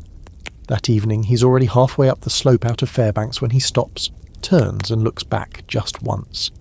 Then he disappears into the trees. The days start getting shorter again. Not that they were ever long to begin with. Out here, light is more like a guest than a guarantee. Something that visits briefly and then slips out the back door without saying goodbye. You're trailing Frank again, deeper into a stretch of country even fewer maps bother naming. He doesn't say where you're going exactly, just that there's one left I need to find. And you already know who he means. Old Three-Toe, the Phantom, the one that got away. Frank's not obsessed, at least that's what he says. But the way he moves, quiet, deliberate, listening to the wind like it's whispering coordinates, it's clear this isn't just another tracking run. This is a score he needs to settle, or maybe something older than that. A reckoning, not a revenge. It starts with scat, nearly frozen, steamless, but recent. Frank crouches and pokes through it with a twig, inspecting hair and bone. Rabbit, he mutters. Maybe grouse. Small kills. He's feeding light. You're not sure how he can tell it's him. There are a dozen wolves in this region, maybe more, but Frank's convinced. The others don't double back like this, he says, pointing at overlapping tracks in the snow. He's circling, watching his back. You follow the trail for days, up ridge lines, across half-frozen creeks, into narrow ravines where snow piles up so deep you walk chest-first into it. Every night, Frank makes the same Spartan camp. A fire just big enough to heat tea, a single layer of spruce boughs beneath the tarp. He sleeps with one hand on his rifle and the other curled around his bootlaces, just in case he needs to run. You don't ask what he dreams about, but one night you hear him whisper something in his sleep. Don't run yet. You wonder who it's for. Old Three-Toe keeps slipping away. The trail gets weird, doubles back, vanishes over ice, reappears miles from where you thought it ended. Once you find a kill site where the tracks are spaced impossibly wide. He leapt this, Frank says, squinting across a 6-foot ravine. Most wolves wouldn't try that. Are you sure it's not two different ones, you ask? Frank shakes his head. No, just him. He's a ghost. And here's your fringe fact for the night. There are documented cases of wolves surviving for years on 3 legs. Not limping, not dragging, but running, hunting, thriving. One such wolf in Yellowstone lived nearly 8 years after losing a paw to a trap, earning the name Limpy from researchers. Frank didn't have access to that research, of course. He was the research, and he already knew. The trail eventually leads you to an old burn zone, blackened trees jutting out of the snow like ribs. It's silent in a way that doesn't feel natural. No birds, no wind. Just the crunch of your boots and the creak of Frank's old canvas coat. He stops at the edge of a clearing, eyes scanning every angle. He's close. How can you tell? He's always close. You camp at the edge of the burn that night, and Frank doesn't sleep. Just sits by the fire, staring into the dark. Every so often, he lifts his head like he's listening for footsteps, or maybe something less obvious. You doze off eventually, the heat from the flames easing you into uneasy dreams. Sometime in the middle of the night, you wake with a start. Frank's gone. You scramble out of your sleeping bag, heart hammering. His rifle is missing. You follow his tracks into the trees, half panicked. Then you spot him, kneeling at the edge of a small rise, silhouetted against the weak moonlight. You move closer, careful not to crunch the snow. He speaks without looking back. He's down there. You peer over the ridge, and there he is. Old Three-Toe, standing alone in the clearing, steam rising from his back in soft tendrils. He's bigger than you expected. Lean, but not sickly. Tall and scarred, with that telltale limp in the left hind leg. He stares up at the ridge, right at you. Or maybe just at Frank. He doesn't move, neither does Frank. Are you going to shoot him, you ask? Frank's voice is steady. No. Why not? Because he's not running. You realise then what this is. It's not a hunt anymore. It never really was. It's a conversation. A long one. A silent one. Years in the making. Frank slowly lowers the rifle. His eyes never leave the wolf. The two of them stay like that for maybe a minute. Maybe longer. The wolf snorts, shifts his weight, then, without panic, turns and walks away. Limping, but proud. Still alive. Frank doesn't speak until you're walking back to camp. People think hunting is about dominance, he says. It's not. It's about learning how long you can carry silence before it breaks. You don't say anything, you just follow, and the scholarly debate rages on long after. Biologists argue over whether wolves can form individualized responses to specific humans. Some claim it's projection, wishful thinking by solitary men who've spent too long in the snow. Others say no, there's something there. Memory, recognition, even respect. Frank never weighs in publicly, but his logbook weeks later includes one short entry. Saw him again, healthy, watching, let him go. Back in town, the story spreads fast, even though Frank never mentions it. People say he stared down a demon wolf and lived. That he traded something, his soul, maybe, for safe passage. That he left part of himself in that clearing, and that's why he hasn't smiled since. You know better. He didn't lose anything. He gave something back. That winter, Frank sets fewer traps, hunts less, spends more time watching, listening, taking notes. And when the ridgebacks howl, he answers now, not with words, not with howls, but with stillness, with presence. And when someone asks him much later if he ever got that last wolf, the big one, the smart one, the one with 3 toes, Frank just says, yeah. Then he walks away. The wind has changed again. Not just the weather. Frank would never bother mentioning something so predictable, but the feel of it. The kind of change you notice in your bones before your brain catches up. It's warmer now, barely. Just enough to make the snow wet around the edges and send icicles sliding off tree branches like quiet daggers. Spring's not here yet, but she's pressing her face against the glass. You're still in the woods, still with Frank, but something's different. He's distracted, not careless. Frank is never careless, but slower to speak, slower to move. Like there's something else in his mind lately, something softer. You find out why when he pulls a bundle from his pack one evening and unwraps it beside the fire. A small book, leather-bound, weathered, the corners curled like old bark. He flips it open and hands it to you without a word. Inside are letters, dozens of them, written in tight, precise handwriting. They're addressed to no one, or maybe someone specific. There's no name, just openings like, "You'd like this place," or, "If you were here, I wouldn't talk so much to myself." And just like that, the mystery starts to unravel. You ask him gently, "Who are they for?" He doesn't look at you when he says, "Her name was Etta." The silence stretches. "Met her before the war. She came up to write a book about people like me, trappers, loners. Said the wilderness was the last honest place left in America." You picture her, sharp, fearless, boots muddied from chasing a story through the snow. Frank continues. "She followed me for a while, asked too many questions, smiled too often. She couldn't make a fire without burning her fingers, but she knew how to listen. I liked that." You glance at the book. Pages and pages of words Frank never spoke aloud. "She stayed for 2 seasons," he says, "never complained once. Not about the cold, not about the wolves. We built a cabin together, near the Nenana, had windows. She liked watching the trees. You don't ask what happened, you already know. She got sick," he says flatly. "Didn't tell me until it was too late. Something in her lungs. We tried to get her to town in time. Horse broke through the ice on the way. I carried her the last 2 miles. His voice fades into the crackle of the fire. "She died in the hospital. I never went back." You look down at the letters. Some are smudged, water-damaged, faded from time. But every one of them feels like a thread, holding something together. A life that could have been.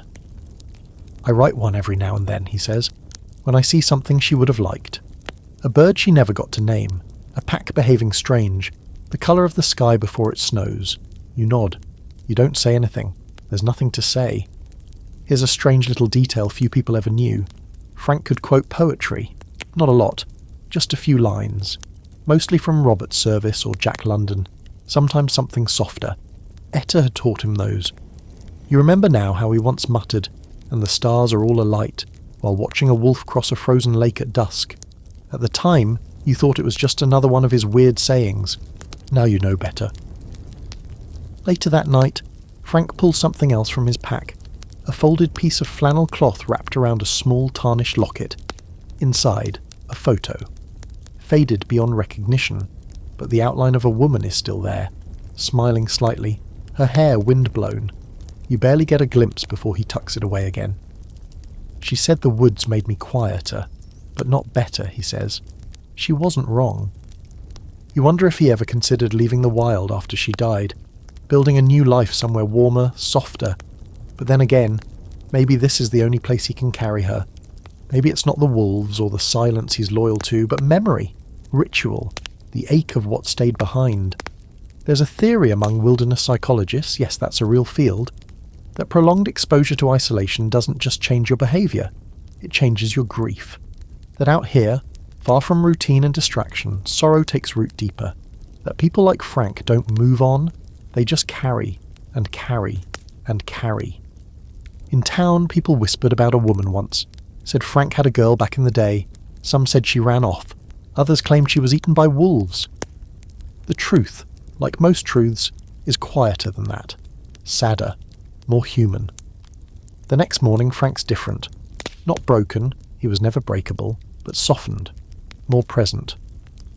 As you hike toward higher ground, he points out tracks he would have normally let you miss. Shows you where a lynx dragged its kill into the brush. Shares a trick for checking wind direction with a pine needle. It's the most he's said in days. By afternoon, the sky goes grey again. But it's the kind of grey that promises rain, not death. A warm front's coming. You can smell it.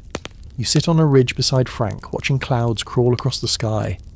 He takes out the leather-bound book again, flips it open, and starts writing. He doesn't rush, doesn't shield the page. You look out over the valley below, where wolves once circled and snow buried the past like a secret. You listen to the scratching of his pencil, and for once, it doesn't feel like eavesdropping. It feels like witnessing. Before packing it away, Frank tears the page from the book. He folds it carefully, walks to a nearby pine, and slips it into the hollow of the trunk between bark and sap, tucked deep where it won't be found. You ask him why. She liked trees, he says. That night you dream of a cabin with wide windows and a woman's laugh echoing across a frozen lake.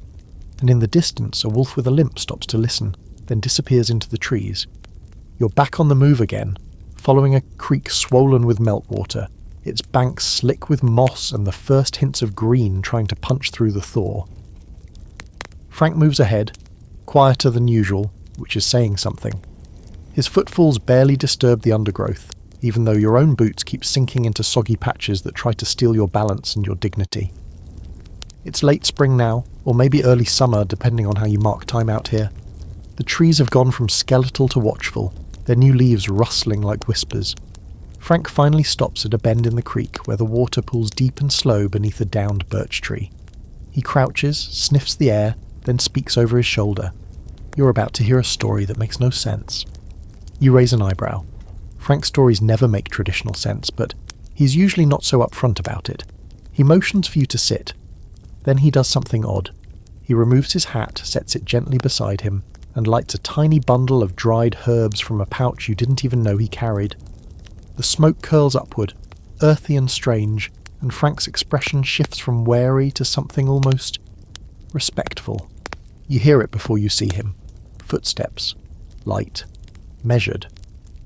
Then an old man appears between the trees, wrapped in a blanket the colour of a river stone, with long grey braids and eyes that look like they've seen through entire centuries. He walks with a stick carved in swirling patterns, each notch a story you'll never understand. "Frank," the man says. Frank nods. "It's been a while." "Not long enough," the man grins. "Still too thin. Still too white." Frank chuckles softly, then stands. "This is Takoda, elder of the Gwitchin. He taught me most of what I know. You don't say anything, you just nod respectfully." Takoda sits, his bones creaking in protest, then gestures to the fire Frank's building. "You bring the boy out here to listen or to learn?"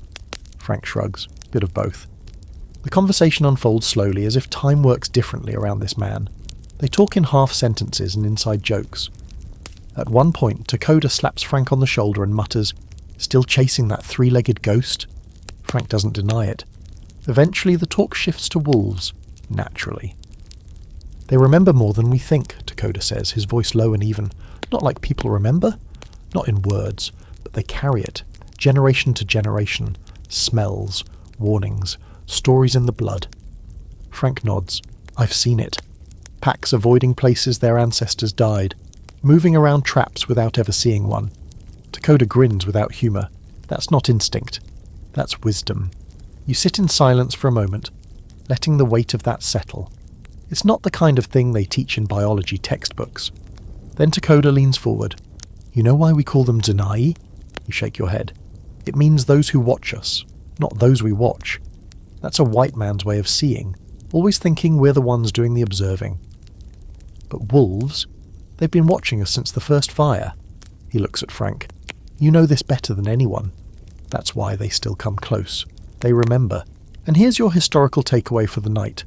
Long before conservationists or wildlife biologists started studying wolf behaviour, indigenous communities had already mapped the social codes, hunting patterns, and spiritual roles of wolves in their oral traditions.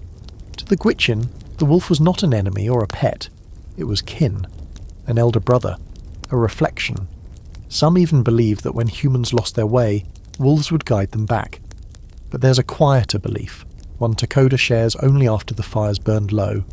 There are wolves that aren't wolves anymore, he says, ones that have lived too long, seen too much. They walk alone, don't howl, don't breed, just watch. We call them ghost walkers. You meet one, you're not the same after. Frank doesn't say a word, but something in his face hardens slightly. You think of old Three Toe, then Takoda tells a story. A long time ago, a young warrior got lost in the snow. He was hunting and crossed into a place the elders warned him never to go. There, he found a wolf unlike any other, white as the moon, with no shadow. The wolf did not run. It led him home. But when the boy returned, he was different. He never smiled, never spoke. He would disappear into the forest for days at a time and return with eyes like ice. One day, Takoda says, he vanished completely. Some say he became a wolf, others say he was taken, but the elders? They say the wolf marked him, left a piece of itself behind, and when the world needs him again, that piece will wake up. He looks at Frank for a long moment.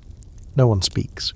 Later, after Takoda leaves, vanishing into the forest the same way he came, Frank doesn't say much, just packs up slowly, deliberately. You hike for a while in silence before you finally break it.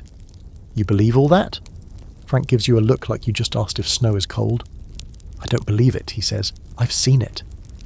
You walk on, trying to decide if he means the ghost walker or the piece left behind. That night, the forest feels alive in a different way. Not hostile, not welcoming, just aware. Like the trees are listening. The wind carries howls, yes, but also something lower, longer, a sound like memory, like something older than language stretching its legs. You dream of eyes in the dark, glowing not with threat but with recognition. And in the morning you find a single wolf track beside your bedroll, just one, but it's fresh. You're 3 days into a stretch of country so empty it feels like you're walking across the spine of a forgotten god. No trails, no markers, just endless brush and sky, interrupted occasionally by the thin scratch of a fox or the low groan of wind funneling through a broken ridge. Frank's pace has slowed, not from age, not from injury, but from something else. He's rationing himself. Not just supplies, but attention, emotion, energy. You're in the middle of nowhere, and nowhere is exactly where he seems to function best. Keep your eyes low, he says one morning as you break camp. We're heading into thin ground. You glance around. The snow is patchy, but still thick in places. What's thin about it? Looks solid, isn't. And sure enough, 5 minutes later, your left boot sinks straight into a hidden pocket of slush beneath the crust. You curse, yank your foot out, and nearly lose the boot to the mud underneath. Frank doesn't laugh, just keeps walking, as if this is exactly what he expected. He waits until you catch up, then tosses you a bundle of dry grass wrapped in waxed cloth. Stuff that in your boot, he says. Won't stay dry, but it'll keep the frost off your toes. You want to argue, but the feeling in your foot's already half gone, and Frank has a look that says this is not the time to test his patience. So you do what he says, and it works. Kind of. Meals are simple now. Boiled spruce tips, salted rabbit, a handful of beans he's rationed so carefully that each one feels like a sacred offering. You watch him count them out at night. 12 beans, 6 each. No more, no less. You ask him, how long could you live out here without supplies? He thinks about it for a moment. 4, maybe 5 months. Longer if I found a decent kill early on, moose or caribou. No traps. Too loud. Too wasteful. You don't need much. And that's when you notice something else. Frank talks to himself. Not loudly, not conversationally, but in quiet mutters, almost like prayers. That's a dry patch. Wind's about to shift. They won't come this far uphill. It's not just survival. It's ritual. A system of keeping thoughts in order. A way of staying human when everything else starts to fade. You reach a ridgeline later that afternoon, overlooking a vast bowl of tundra with a frozen lake nestled at the bottom, like a cracked mirror. Frank crouches beside a boulder, scanning the horizon. They've been here. You don't see anything, not at first. Then you notice a patch of snow disturbed in a wide arc, like a scuffle. Blood, maybe. Old, but still visible. Frank follows the signs, low to the ground, moving like a shadow. When he stops, he points to the base of a tree, a cache. You recognize it now. A pile of bones and partially frozen meat, dragged beneath a tangle of roots. Buried. but not hidden. Wolves did this? Frank nods. Saved it for later. They'll come back. You crouch beside him. You ever done that? Stored meat? He looks at you like the question is too simple. Course. Problem is, so does everything else. You bury a kill, you're not just saving it, you're inviting guests. That night, Frank tells you about the year he survived on a single moose. Took it down in early fall, quartered it, dried the meat, and lived off it until spring. But the real trick wasn't killing the moose, it was keeping it. Bears, martens, even ravens. Everyone wants a piece. You have to guard it like it's your child. Did you lose any? He nods. Lost half the rib meat to a black bear. Dug it up while I was on a scouting run. Found the tracks leading away like it didn't even care. Here's your quirky fact. Frank kept a list of meat thieves over the years. A running tally of animals that had stolen food from him. Ravens topped the list, followed by foxes, then wolverines. He respected the wolverines the most. They don't take more than they need, he once said. Just enough to piss you off. But now, out here, there's something else eating at Frank. Not hunger, not cold. You notice it in the way he stares into the trees too long after dark. The way he asks fewer questions, gives fewer answers. The wilderness is in full bloom now, alive, noisy, but he's grown quieter. Nope. One morning you catch him muttering over his small pot of boiling water. Just one word. Over and over. Etta, you don't say anything. Later, when you're walking beside a shallow creek, Frank stops to check a small deadfall trap he set the night before. There's nothing in it. Just a tripped mechanism and a dusting of pine needles. He squats beside it for a long moment, then resets the trigger. They're too smart now, he says. Learned from the others. You tilt your head. The animals? No, he says. The land. It's a strange thing to hear, but not surprising. Out here, Frank talks about the land like it's alive. And maybe it is. There's a kind of memory built into this place. Of blood. Of footprints. Of fire. And Frank reads it like scripture. That night, as the fire crackles low, he reaches into his pack and pulls out something you haven't seen before. A small, hollowed-out antler. Inside it, dried mushrooms, packed tight and dusted with charcoal. He shakes a few into his palm and stares at them for a moment. These help, he says, when the dreams get too loud. You don't ask if he's going to take them. You already know. Instead, you ask what the worst dream was. He doesn't answer for a long time. Then finally, woke up once convinced I was being eaten. Not by wolves, by snow.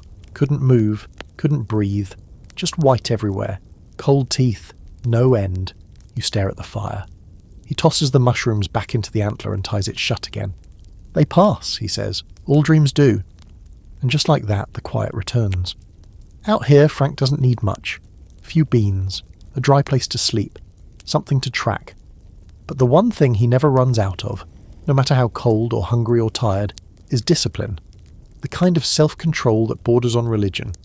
You fall asleep to the sound of wolves howling far off, echoing through the bowl of the valley. Frank doesn't sleep at all. The sky's ripping itself open. You hear it before you see it, low and deep, like the air itself is groaning under the weight of something ancient.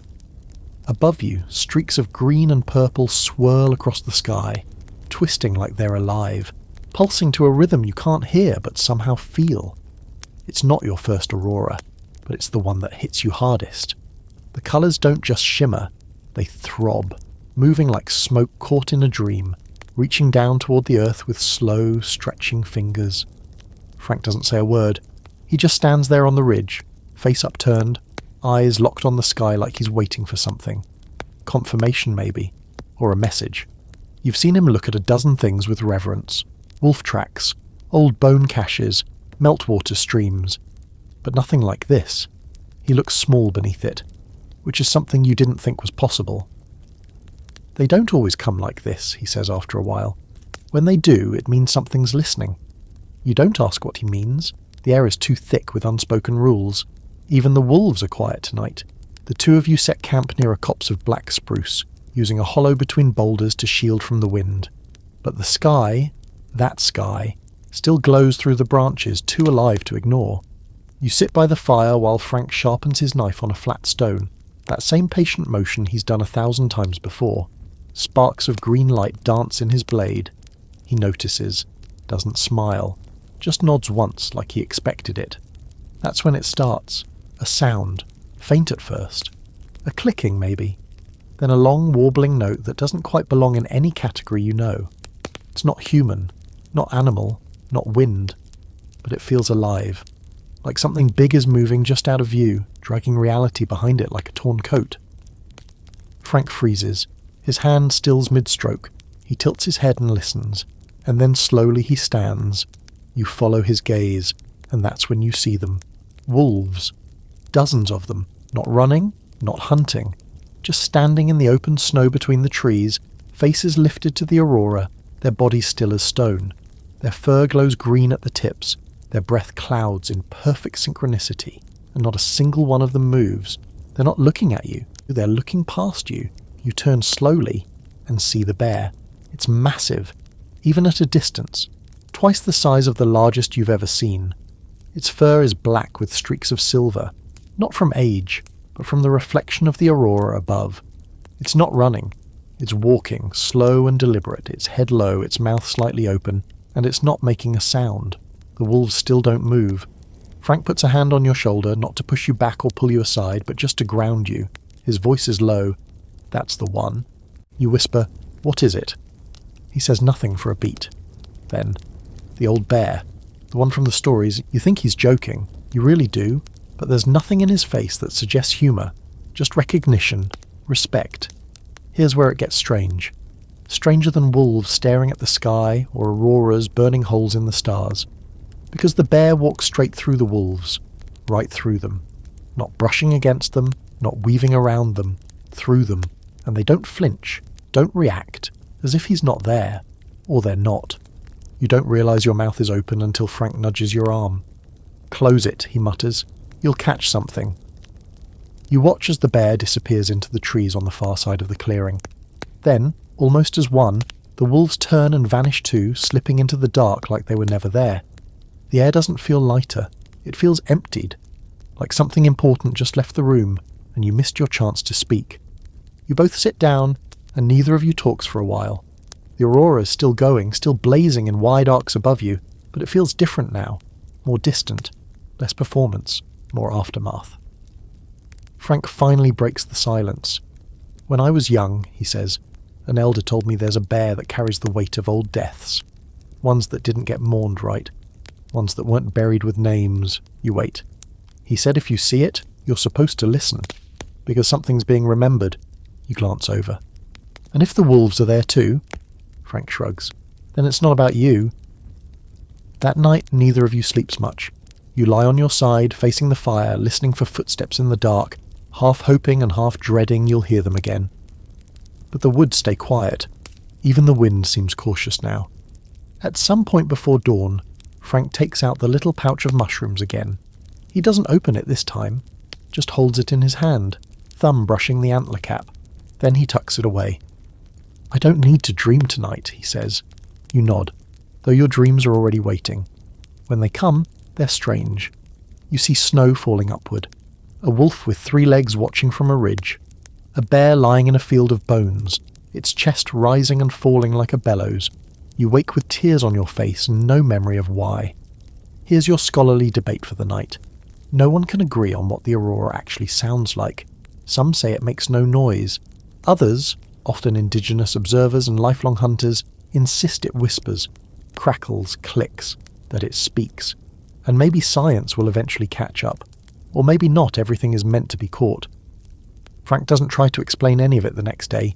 He just boils water, eats in silence, and moves on. But when you pack up camp, you notice he leaves a single bone from last night's rabbit kill on a flat stone facing east. It's been cleaned, polished, arranged with care. A marker, a tribute, or maybe just a way of saying, "I saw, I remember." And as you hike down from the ridge, the last of the aurora still flickering behind you like a story closing its final page, you start to understand something. Frank Glazer isn't just surviving the wilderness, he's participating in its memory. You find the letter 3 days later, tucked inside a rusted tin can nailed to the underside of an old trapper's lean-to. It's not sealed. No envelope, no address. Just folded once, worn thin at the creases, and wrapped in a scrap of oilskin. Frank doesn't say anything when you hand it to him. just takes it slowly, like it might break apart in his hands. He sits down on a half-rotted log and unfolds it, his eyes scanning the page, not quickly but carefully, line by line, like he's reading something he wrote in another life. He doesn't ask how you found it, doesn't question why you were poking around under a beam held together by frozen moss and spiderwebs. He just stares at the letter for a long time before finally saying, "I wrote this the winter after Etta died." You sit beside him in the silence that follows, not pushing, just listening. I was out near the Porcupine River, hadn't seen another human in 6 weeks, 8, lost track. I had food, shelter, a new pair of snowshoes, but I was going numb in ways the cold couldn't explain. He runs his fingers along the page. The ink has bled in places, but the words are still legible, sharp and sad. You catch glimpses. If you could see this sky tonight, you'd forgive me for staying gone. The wolves came close again, close enough to count their breath. I keep talking like you're going to answer. Frank folds the paper and sets it beside him, staring out into the trees. The woods are thick here, the trunks tall and tight, the undergrowth quiet and wet from spring thaw. A raven croaks from somewhere above, but otherwise the only sound is the occasional creak of sap rising in the trees. That winter was the hardest, he says, not because of the cold, or the animals, but because I was full of words with nowhere to send them. He picks up the letter again. I planned to burn it. Didn't. Just shoved it in a can and left it for the snow to forget. You don't say anything. You don't have to, he continues. After Etta, I didn't talk to anyone for 3 months. Literally. Didn't use my voice. Forgot the rhythm of it. One night I spoke out loud just to see if it still worked, and the sound scared me so bad I dropped my mug. He looks at you finally. Grief's weird like that. It's not loud. It's quiet. It's in the choices you don't realise you're making. And here's your historical fact for the night. A few wilderness journals from the early 20th century document the phenomenon of silence loss, where solitary trappers or homesteaders who spent too much time alone would forget how to speak fluidly. Not muteness, but slowness. Words arriving like animals at the edge of camp, tentative, wild-eyed, uncertain if they belong. Frank lived like that for years. Later that day, as you hike north toward a new ridgeline, he starts talking more than usual. Not chatter, just pieces. Fragments of memory that fall out like old teeth. Stories you wouldn't have believed a week ago. There was a trapper I knew. Leon. Big guy. Used to say wolves were spirits trapped in fur. Said they only let us see them when they wanted us to learn something. You raise an eyebrow. Like what? Patience. Territory. Mercy.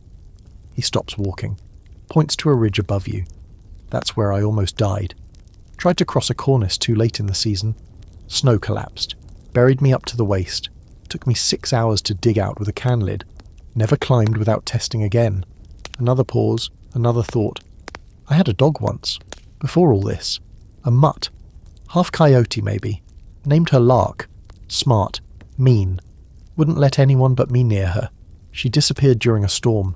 I still leave food sometimes, just in case. That night you camp in the shadow of a granite outcrop shaped like a broken tooth. Frank doesn't build a fire, says the wolves are near, says they don't like smoke this time of year. You ask, you ever get tired of this? He takes a long time to answer.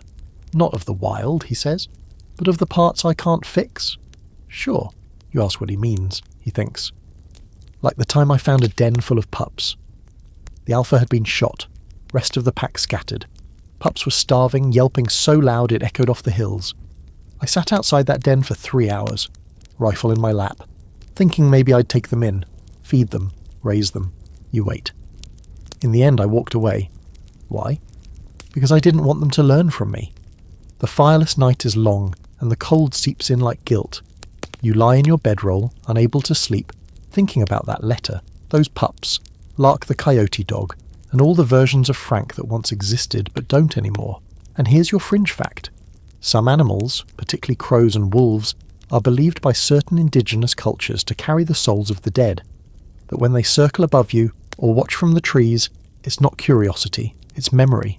Frank doesn't believe in superstition, but he believes in signs.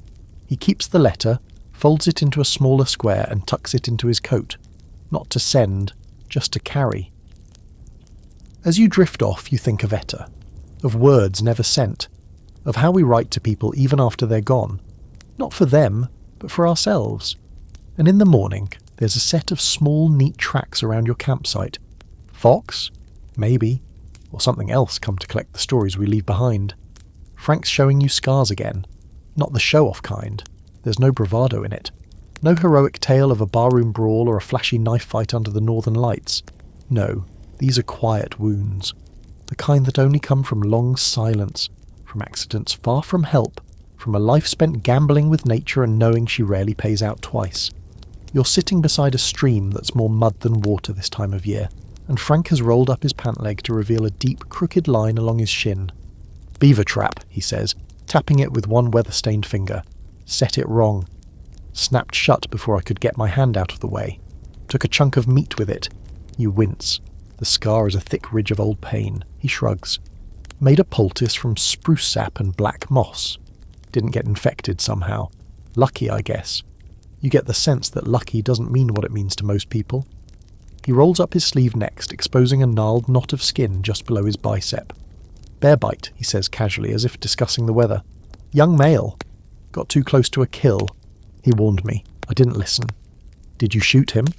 Frank shakes his head. "Didn't have time." He charged, swiped once, then ran off like he realised he overstepped. You ask what he did after. "Poured alcohol on it." Wrapped it tight. "Had a fever for 2 days.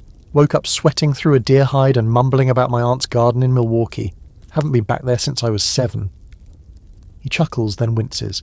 His laugh is rusty, like an old hinge swinging for the first time in years. You press him for more, and slowly the list unspools.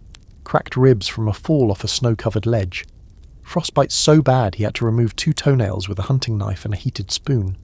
A wolf bite that got infected and turned his leg the colour of spoiled milk for a week.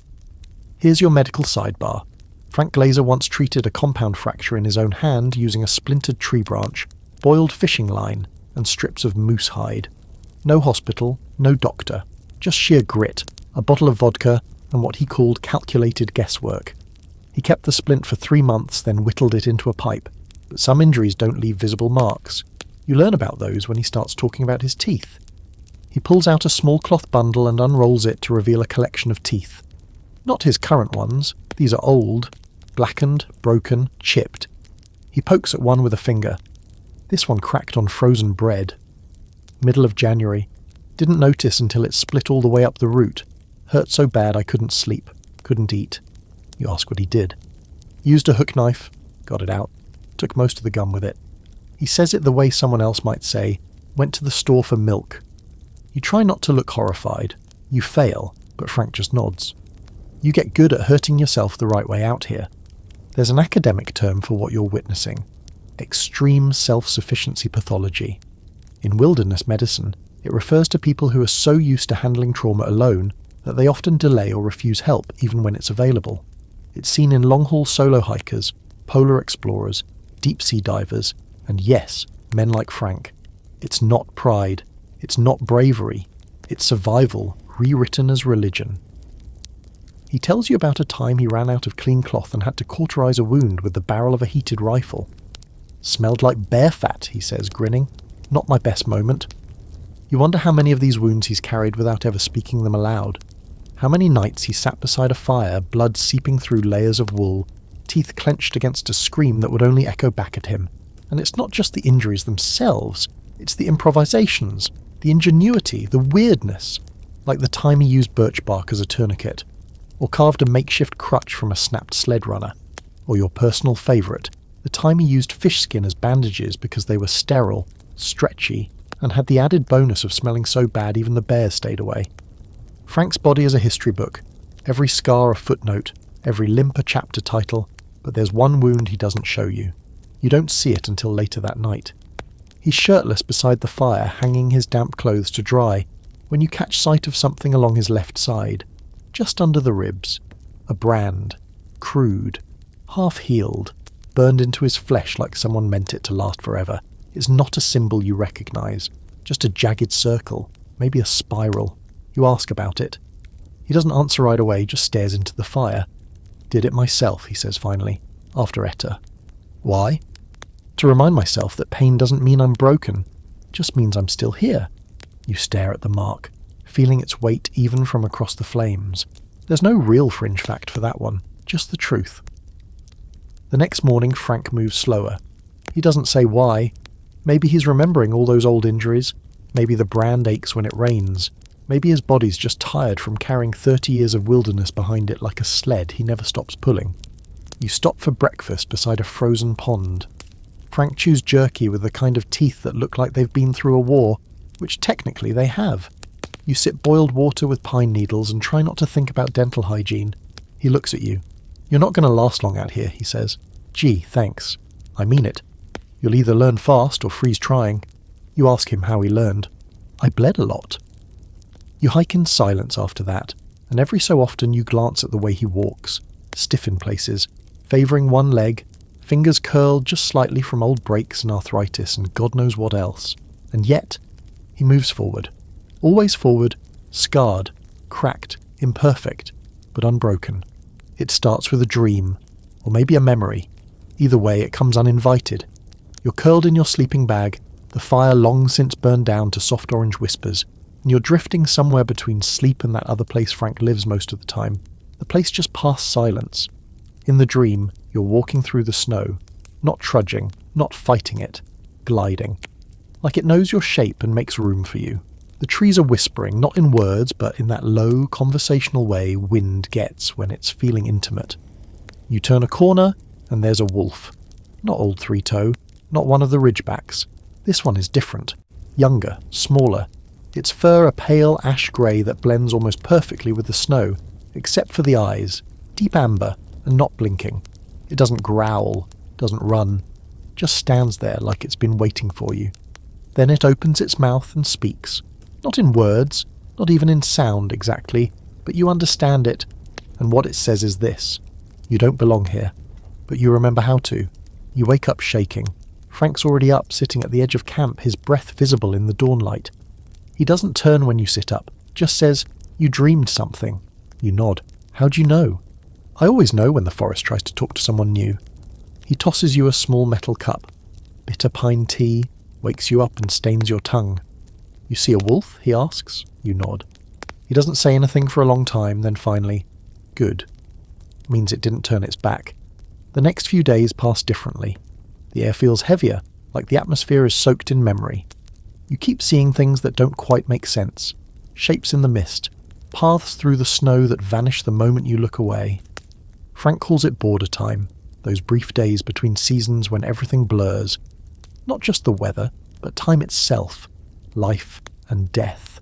Sanity and whatever's left when that's gone. Wolves get weird this time of year, he mutters one morning.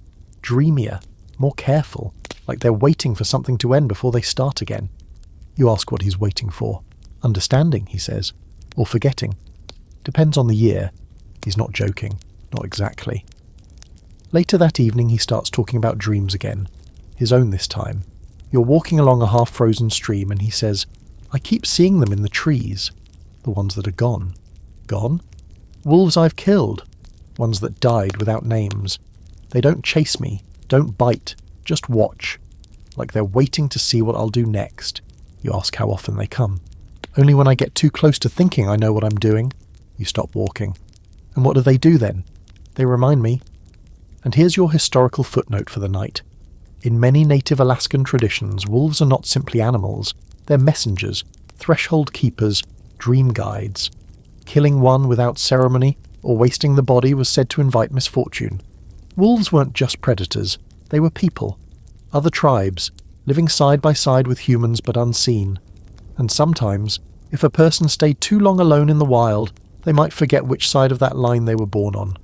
Frank doesn't confirm that belief, but he doesn't argue it either. That night you camp beside a frozen lake that's more silence than water. The wind skims the surface in long, low sighs, and Frank sits with his back to a dead tree, staring into nothing. He's got that look again, the one that says he's hearing things you can't. Finally, he says, "I used to think I was becoming a wolf." You glance up. "I mean, not literally," he adds, "but something close. The way I moved, the way I slept, ate. I stopped thinking like a man, started reacting like them." He picks up a stick, starts drawing shapes in the snow, circles, spirals, dots. I'd dream in their voice, not words, intentions. I'd wake up with answers to questions I didn't know I was asking. You shift closer to the fire, and then one night I realised I wasn't turning into anything. He looks up at you. I was remembering. That shakes something loose in your spine. You think of the dreams, of the wolf that spoke without speaking, of Frank's name, passed around town like a myth people only half believe but fully fear. You ask him if he thinks people can come back different after being out here too long. He doesn't answer. Instead he says, I once stayed out for 63 days. Didn't see another soul.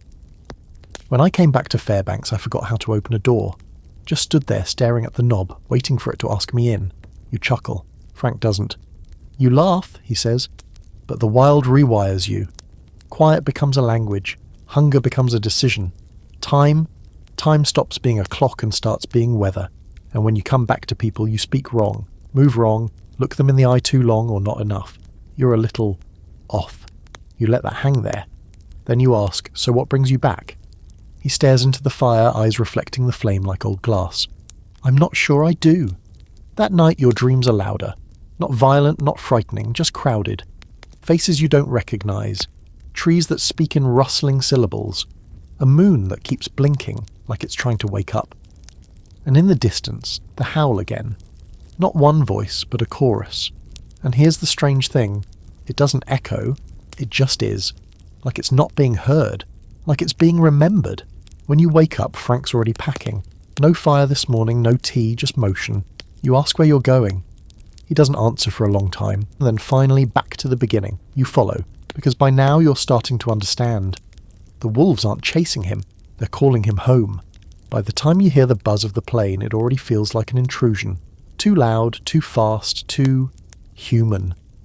You and Frank are standing on the edge of a clearing where the trees give way to a rough strip of tundra flattened just enough to pass for a landing zone. The sound cuts through the stillness like a blade. Frank squints up at the sky but doesn't raise his hand to shield his eyes. Just watches, motionless, as the tiny bush plane banks low over the pines and circles once before, touching down in a controlled skid. The pilot hops out like he's done it 1,000 times, and he probably has. He's young, clean-shaven, and way too chatty. He walks with the swagger of someone who's never had to cauterize his own wound in a snowstorm or chew on frozen bark to keep from passing out. Frank Glazer? He asks, like he's not entirely sure the man in front of him is still a man, and not just a very focused wolf in a parka. Frank nods once, doesn't offer his hand. I was told you needed supplies, the pilot says, holding up a sealed canvas sack.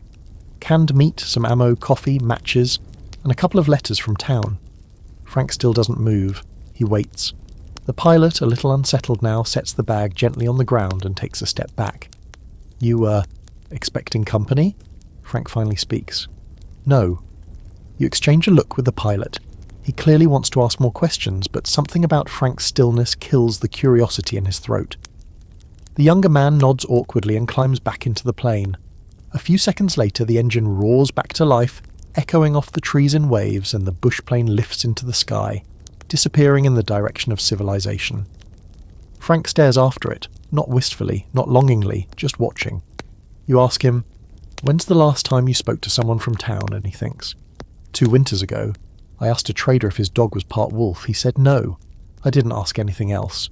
You kneel beside the canvas sack and start sorting through the contents. Cans of salted pork, a jar of sourdough starter, a box of matches wrapped in wax paper, and at the bottom, wrapped in a damp piece of cloth, 2 letters. Frank doesn't reach for them. You hand one over anyway. He takes it like it might bite him, opens it slowly. It's from a woman in Fairbanks, someone who remembers him from the old days. She writes about the town, about how it's changed, mentions a few names you don't recognise, but Frank clearly does. He reads the whole thing without a word, folds it, and tucks it into his coat. The second letter he reads slower. Halfway through he stops and tears it in half. Too many questions, he mutters. You ask what it said. Someone wants to interview me. Said I'm the last of something. Are you? He thinks. No, just the one they remember. That evening you set camp beside a creek still frozen on top but flowing quietly beneath. You boil water for tea while Frank sits sharpening his knife on a stone that's been worn into a groove over the years. He's quieter than usual, not distant, just turned inward. I don't like the way they look at me, he says suddenly. You glance up. Who? People in town, reporters, even the ones who pretend they're just curious. They look like they want to solve me. You get it. He's not a puzzle. He's not a myth. He's just a man who stayed out in the cold long enough for the world to forget what warm looked like. There was a time, he says, when I thought I'd go back. Build a house. Maybe teach someone what I know. You wait. But every time I got close to leaving, something would happen. A howl. A kill site. Fresh tracks where no wolf should have been. He pokes at the fire with a stick. It was like they were saying, not yet. And here's your strange but true historical detail. In the last decade of Frank's life, several local kids claim to have seen him talking to wolves. Not metaphorically, literally. They said he stood in clearings, unmoving, while wolves gathered at a distance and watched. One kid swore he saw a wolf approach Frank, sniff his hand and walk away without a sound. Townspeople dismissed it as myth-making, but the story stuck. Frank never confirmed them, but he never denied them either.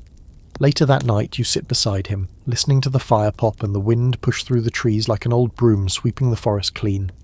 He pulls something from his coat. A necklace. Worn leather, tied at both ends. At the centre a tooth. Old, chipped, smoothed with time. You ask where it came from. He rolls it between his fingers. Alpha male. Lone wolf. Found him dead at the base of a cliff. Not a mark on him. Just gone. No signs of struggle. No blood. Just laid down and died. He doesn't say anything for a while. Felt like he wanted me to find him. You're not sure how to respond to that, so you don't. But you do remember it, because later, when you're drifting off to sleep, you hear something outside the ring of firelight. Not movement, not breathing. Watching. You sit up just enough to look toward the tree line, and there they are. Wolves, 3, maybe 4, standing just beyond the reach of the light. Not threatening. Not afraid, just present. Frank's already awake, of course. Sitting upright, rifle across his lap but not aimed. Just there. They follow me sometimes, he says. Why? Maybe they think I'm still useful. You ask, are you? Frank doesn't blink. Sometimes. The wolves don't stay long, just long enough to make their point. Then they vanish. In the morning, Frank's already packed. You follow him without asking where you're going, because by now you understand. The path doesn't lead to a place. It leads to someone. The last human voice those wolves will hear today belongs to Frank Glazer, and for now, that's enough. There's no map for where you're going now, no compass bearing, no trail scratched into birch bark or scribbled on a weathered field notebook. Frank isn't following signs anymore. He's following memory. You can tell by the way he walks. Head down, brows drawn, steps deliberate but not rushed. This isn't tracking in the traditional sense. It's something deeper, more instinctual. The same way wolves return to old dens they've long abandoned.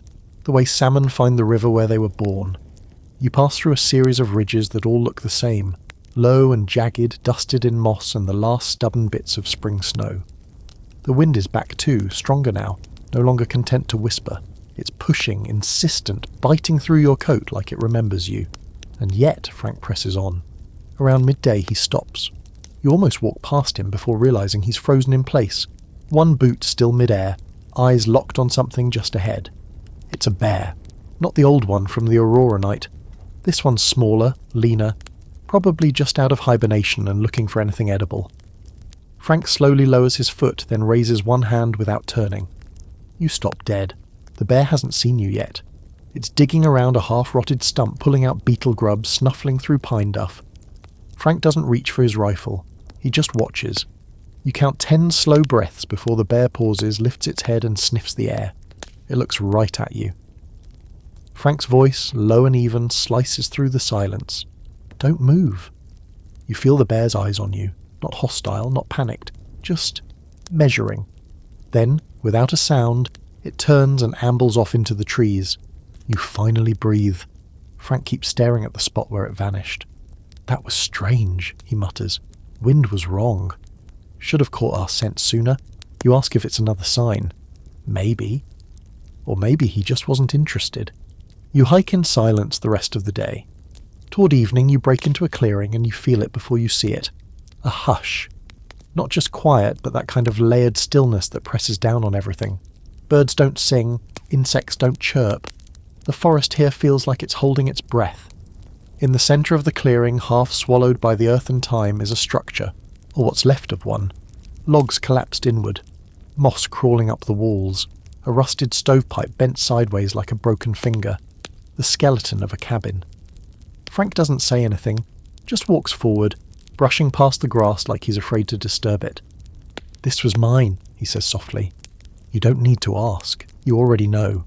You step over the threshold, just a few split boards, and feel the weight of years settle over you like dust. Inside, there's the faint outline of a bed platform, the sagging remains of shelves, a few shards of pottery scattered in the dirt. On one wall, someone had scratched a tally, long faded, too many to count. Frank kneels near the stove and brushes away a patch of moss. Beneath it, a tin can, sealed, dented, familiar. He pries it open and pulls out a bundle of oiled cloth. Inside, a photo, black and white, weather-worn, a woman sitting on a log, holding a mug, smiling just off camera. Etta, you don't speak. "I built this place when we still thought we had time," Frank says. "We trapped from here, cooked, read by lantern light. The wolves came close. She loved that." He places the photo back in the can, then sets it gently on the stove. You ask why he left it. "Didn't have the heart to bring it with me, but I wanted her to stay warm. Here's your fringe fact tonight. Before she died, Etta had been collecting stories of frontier women, wives of trappers, female bush pilots, Athabascan herbalists. She believed in preserving the parts of Alaska that weren't just about hunting or gold. The quiet histories, the lost voices. Most of her notes never made it to print, but some still survive, in a university archive, under her name, Frank Glazer. Frank sits down on the edge of the collapsed hearth and runs his hand over the stone, as if he's trying to feel heat that left decades ago. "You want to know something funny?" he says. "The wolves never came this close when she was alive. Just watched from the trees. But the night after she passed, they gathered around the clearing. 8 of them. Sat right there." He points to a patch of flattened grass. "Didn't howl. Didn't move. Just sat with me." You ask how long they stayed. "Until morning." The wind picks up again, brushing through the trees, and for a moment you feel like you're standing in 2 times at once. The present, and some long-forgotten evening when the fire was still lit, and someone was laughing beside a bubbling stew pot, and a man who didn't yet have too many scars believed he could build a life out of logs and silence. You help him make camp near the ruin. That night the wolves come again. You hear them around midnight. No howling, no growling. Just footsteps in the grass, soft and even. You look out past the edge of the firelight and see their eyes. Low, golden, flickering. At least 5, maybe more. Frank doesn't grab the rifle, he doesn't speak. He just opens his palm, places it on the earth beside him, and waits. And one of the wolves steps forward, not close enough to touch, not close enough to threaten, just close enough to see. It stares at Frank for a long moment, ears forward, breath slow. Then it turns and disappears into the trees. The others follow, no sound, no trace, gone like ghosts. You look at Frank. He's still sitting there, eyes half closed. "What did it mean?" you ask. He opens his eyes just a little. "Means I can stay," he says. "At least a little longer." It rains the next morning. Not a dramatic downpour or thunder-snarling spectacle. Just a slow, sullen drip that seems to settle into everything. Your socks, your pack, the fibres of your breath. The kind of rain that doesn't clean the world so much as remind it what's still broken.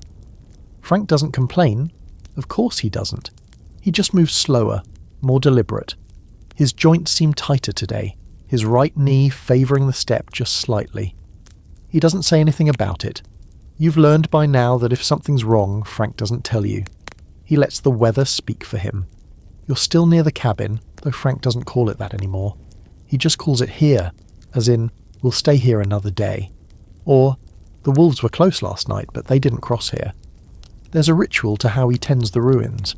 Each morning he brushes a light layer of leaves and needles from the old hearthstones, as if someone might still need to use them. He clears the space inside the sagging frame, even though it's just rotted boards and mouse trails. Today he places a bundle of wild flowers, small, stubborn, purple things, next to the stove where the photo tin still rests. You don't ask who the flowers are for, you already know. After tea, barely warm, with a soggy pine needle floating in it like a dead swimmer, Frank finally speaks. You want to see where it happened? You nod. He shoulders his pack with a quiet grunt, checks the rifle and starts uphill, past the edge of the clearing and into a grove of trees that feel oddly tighter than the ones you've come through before. There's something about the way the branches weave overhead, like fingers gripping the sky. The rain keeps ticking down on your hood like a metronome set just a little too slow. After a half hour of steady climbing, Frank stops. He points to a spot beneath a crooked spruce half buried in moss and old snowmelt. That's where she fell. You step closer. It's just dirt, just trees. But something about the air here feels heavy, sad but not angry. Frank kneels beside the base of the tree and pulls out a small tin marker, rusted, barely legible. Did this myself. Couldn't get her to town in time. The river was too high, horses too spooked. I sat with her here for 12 hours, talked to her the whole time. You kneel beside him. I thought about digging her up once, he says, bringing her bones to a real cemetery, somewhere warm. But then I realised. He gestures to the trees. This is the cemetery. You stay there a while, the two of you, in silence. And here's your historical moment of the night. Makeshift graves in the Alaskan bush are more common than you'd think. There are official reports of trappers, homesteaders, even pilots buried beneath cairns of stone or tucked into hollow trees, places marked only by rusted tin, carved initials or memory. Some are never found again, some don't want to be. Frank finally stands, slower than usual. She used to hum when she cooked. Off-key, soft little nonsense melodies. I'd catch myself humming them weeks later, even out on trail. You help him down the slope, careful with his footing, and something shifts in the air, subtle, like a sigh. When you glance back, there's a raven perched on a low branch above Etta's grave, watching, not cawing, not flying away. Frank sees it too. She liked ravens, he says. You return to the ruin that night. Frank doesn't light a fire, just sets his bedroll near the hearth and lies down. You do the same. There's enough warmth from the earth, the way it's been absorbing memories all day, to hold back the chill. After a long pause, Frank speaks again.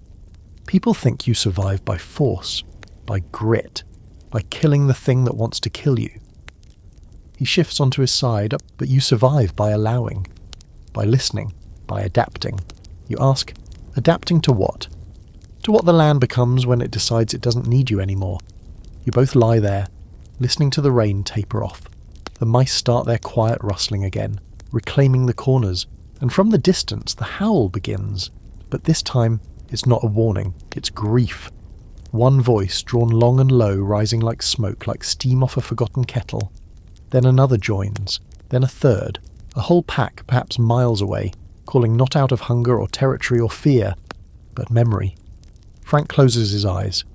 That's not for us. You ask, then who? He doesn't answer, just breathes. And your fringe fact for the night.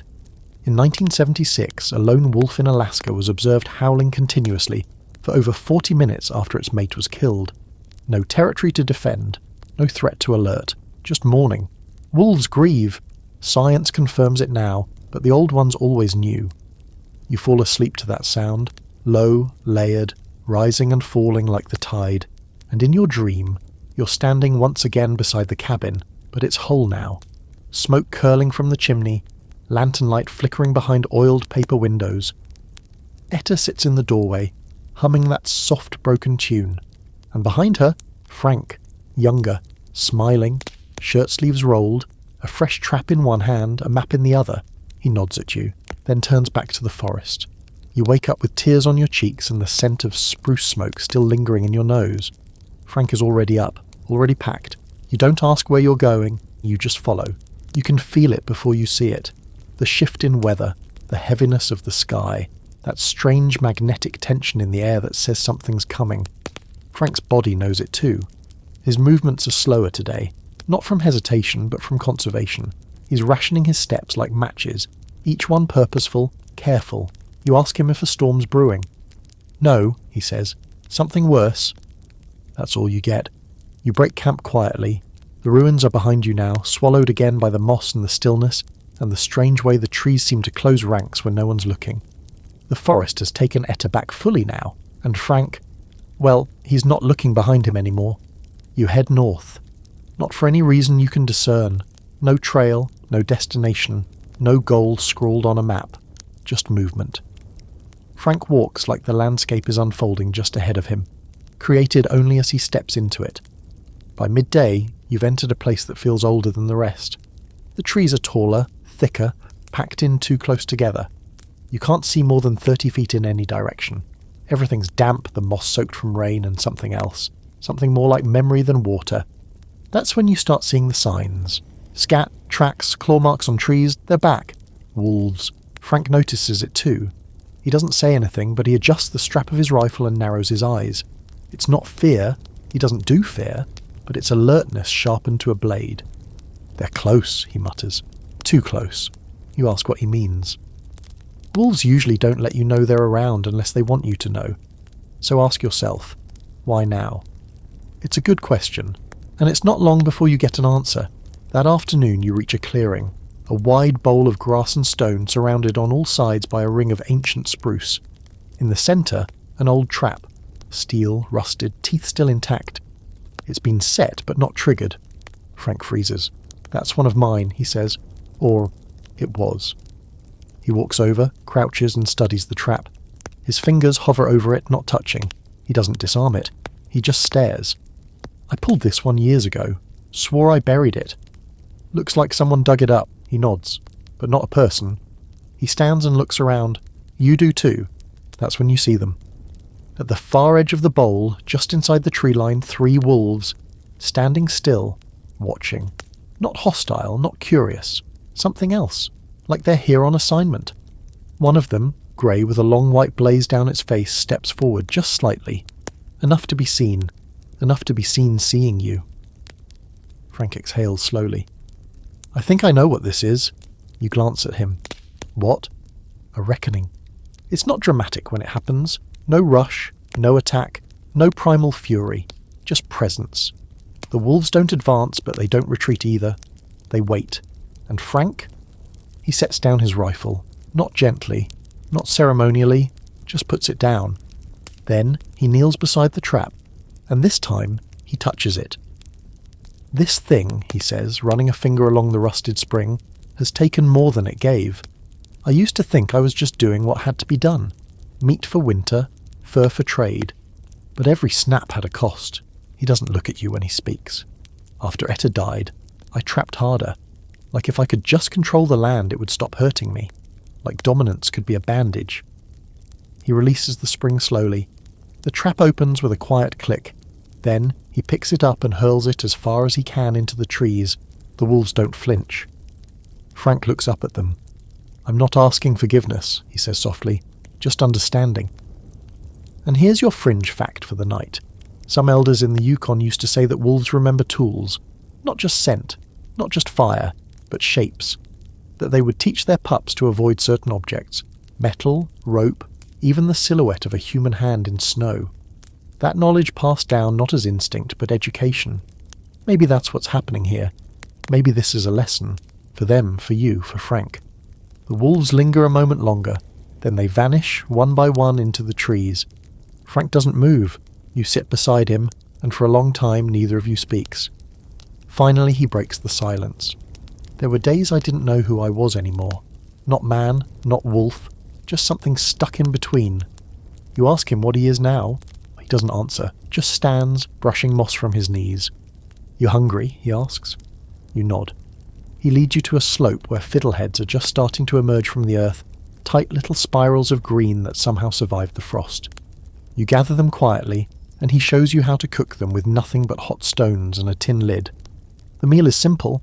Bitterness, earth, a trace of smoke. It's good. That night, as the fire crackles low and stars emerge one by one behind a veil of drifting mist, Frank tells you something he's never said before. I think the wolves were never just animals to me, he says. They were mirrors. They showed me who I was, who I could have been, who I still might be. You look at him. This man, older than most trees, lined with decades of scars and silence, and you believe him. You ask, do they still show you? He looks into the fire, his eyes reflecting the flames just barely. They did today. You sleep with your head turned toward the forest. wondering if eyes are watching you from the dark, and if they are, what story they're telling about you.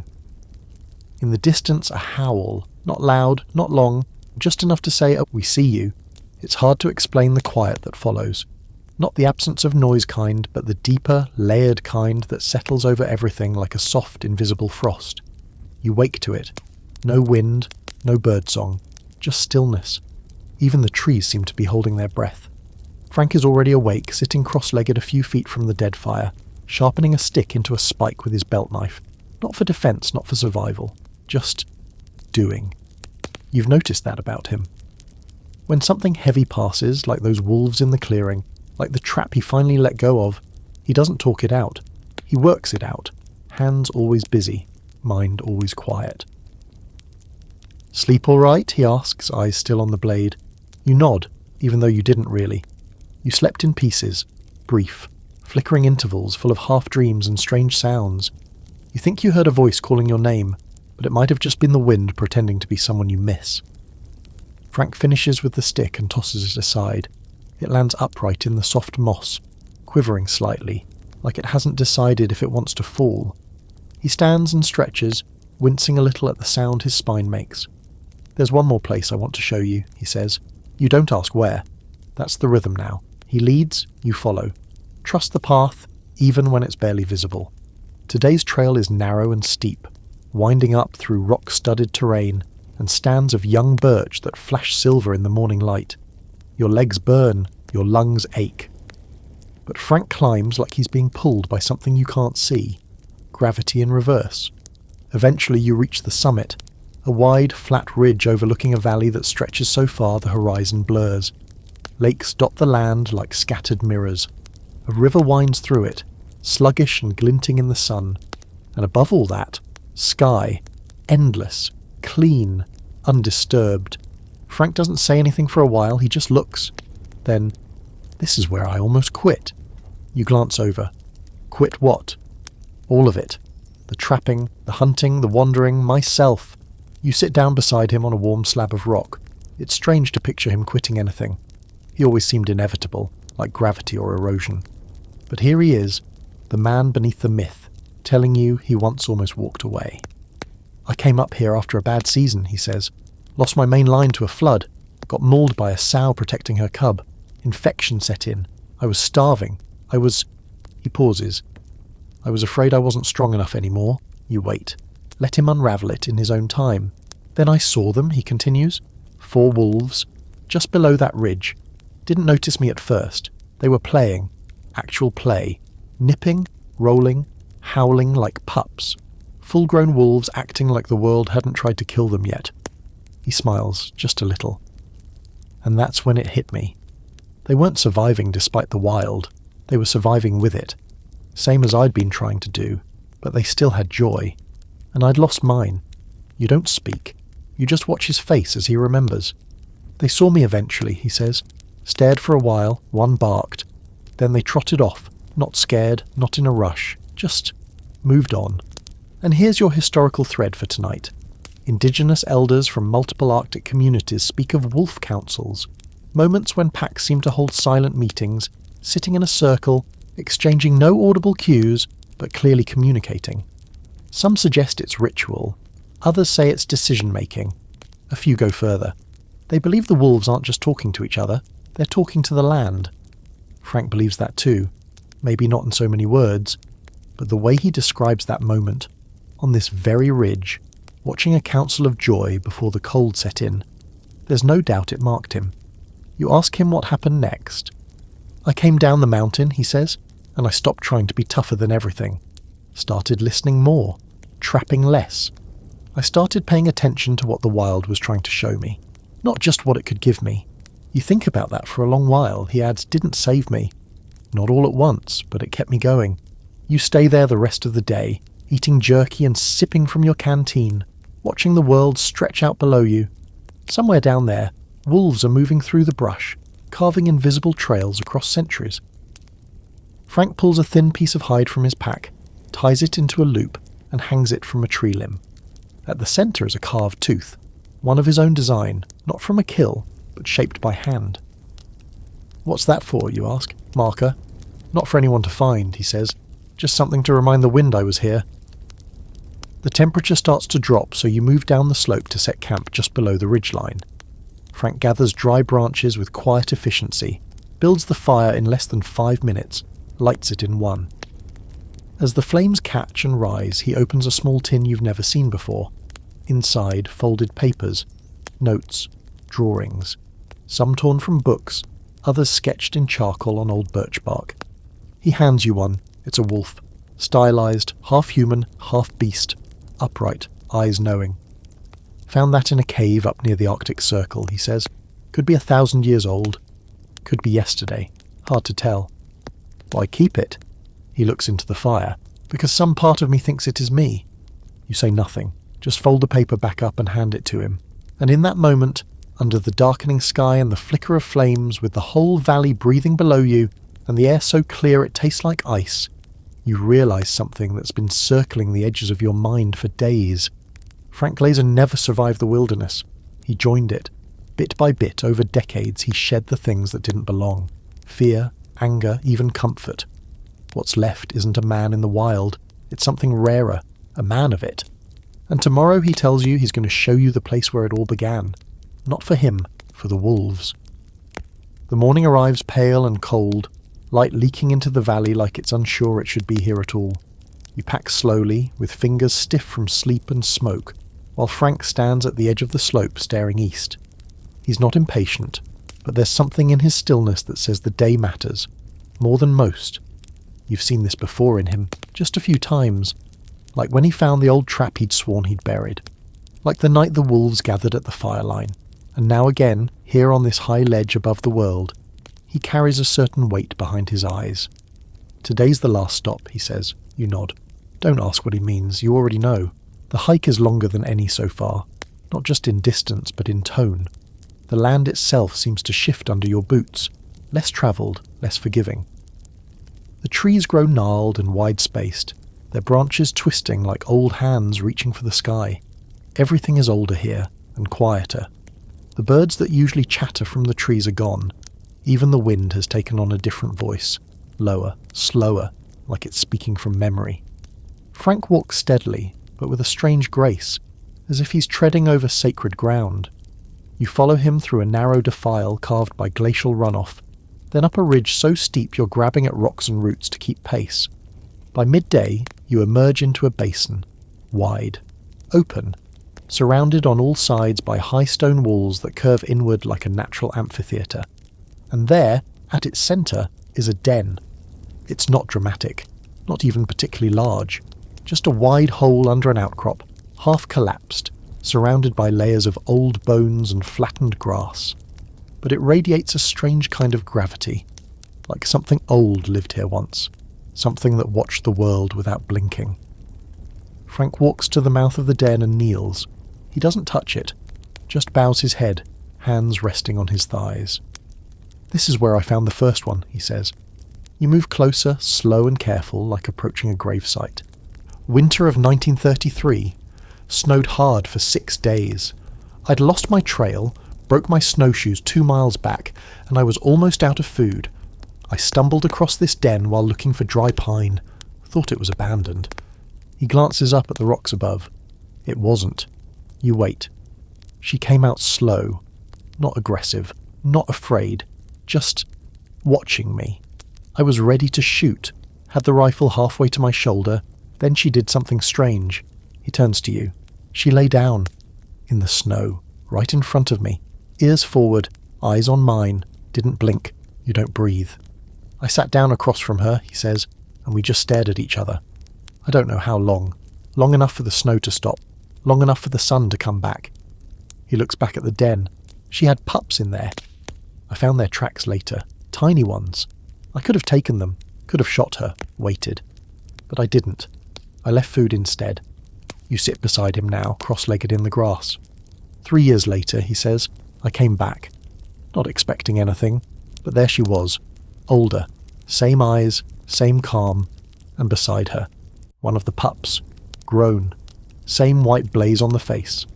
He smiles softly. That was old Three-Toe. You blink. She let you get that close? He nods. closer than most men would believe. You sit in silence, the sun warm on your back, the basin filled with nothing but wind and bone and the long memory of wolves. And here's your final historical fact. While the official record credits Frank Glazer as a predator control specialist, trapper, sharpshooter and wilderness ranger, his personal journals tell a different story. He spent as much time watching wolves as he did tracking them, recording their behaviour, mapping their ranges, writing not just about kills but about families, dens, games, migrations. Over time, his reports shifted from cold data to something closer to poetry, but he never published them, because as he once wrote, some things shouldn't be bound in books, they should remain wild. You ask Frank if he ever named the she-wolf, and he nods. Etta. Your breath catches. He keeps looking at the den. Not after my wife. Other way round. It hits you then, the circle of it, the way memory and instinct blur, the way love takes different shapes, human, animal, story. She taught me how to survive out here, he says, not by killing, by observing, by learning the pace of the wild. He finally reaches forward and touches the edge of the den's mouth. She died the next winter, probably from old age, but I kept coming back, year after year. This whole valley is her legacy. You ask, and what's yours? He looks out across the land. I think you're sitting in it. That evening you build a small fire at the basin's edge. Frank places the carved tooth necklace into the flames. You start to protest, but he shakes his head. It belongs to her now. The flames curl around the leather cord. The tooth blackens, cracks, then collapses into ash. Frank stands watching. Then he turns to you. This is where I stop. You frown. What do you mean? He sets his pack down, unties it, begins removing everything, his knife, his canteen, the flint kit, even the last can of beans. I'm staying here. You feel your chest tighten. Frank. He holds up a hand. I've done what I came to do. I remembered. I let go. And now I'm home. You want to argue, to demand he come back. But the look in his eyes, calm, full, finished, makes the words dry up in your throat. He points east. There's a trail that leads to a moose crossing 2 miles down. If you follow it, you'll find water. From there you'll find signs. A ranger cabin's about a day out. You stare at him. What if I get lost? He smiles. You won't. You stand in silence together, one last time. The wolves don't come that night. Because they don't need to. They already know he's here. The next morning you wake to find Frank gone. No note, no goodbye. Just a circle of stones where the fire had been, still warm to the touch. You leave the basin with a full pack and a hollow chest. And as you crest the ridge one last time, you look back. You don't see him, but you feel him. A part of the wild now. Not a legend, not a ghost. Just a man who remembered how to belong. You make it out, of course. Somehow. Muddy boots, worn lungs, a little thinner around the edges. You follow the game trails like Frank said. Cross the moose path. Find the stream. Eventually the ranger station emerges from the trees like a mirage built out of flaking paint and rusted hinges. You knock. They take you in, ask questions, offer coffee, but you don't tell the full story. Not because you don't want to, but because you can't. Not really. Not in a way they'd understand. You just say, I was with him. That's enough. Days pass, then weeks. Your body readjusts to regular noise, running water, beds with corners, people who think silence means awkwardness. But at night, when the lights are low and the fan hums just right, you close your eyes and hear it again. The wind brushing the trees, the hush before a howl. Frank's boots on frozen earth steady as time. And when you dream, it's not of towns or cities or streets with names. You dream of snow, of tracks in the moss, of wolves watching. And sometimes you see him, still walking, still listening, maybe still alive, but more likely, finally free. Hey, thanks for sticking with me tonight. I know this one got heavy, but stories like Frank Glazer's, they remind us that surviving isn't always about outlasting the world. It's about remembering your place in it.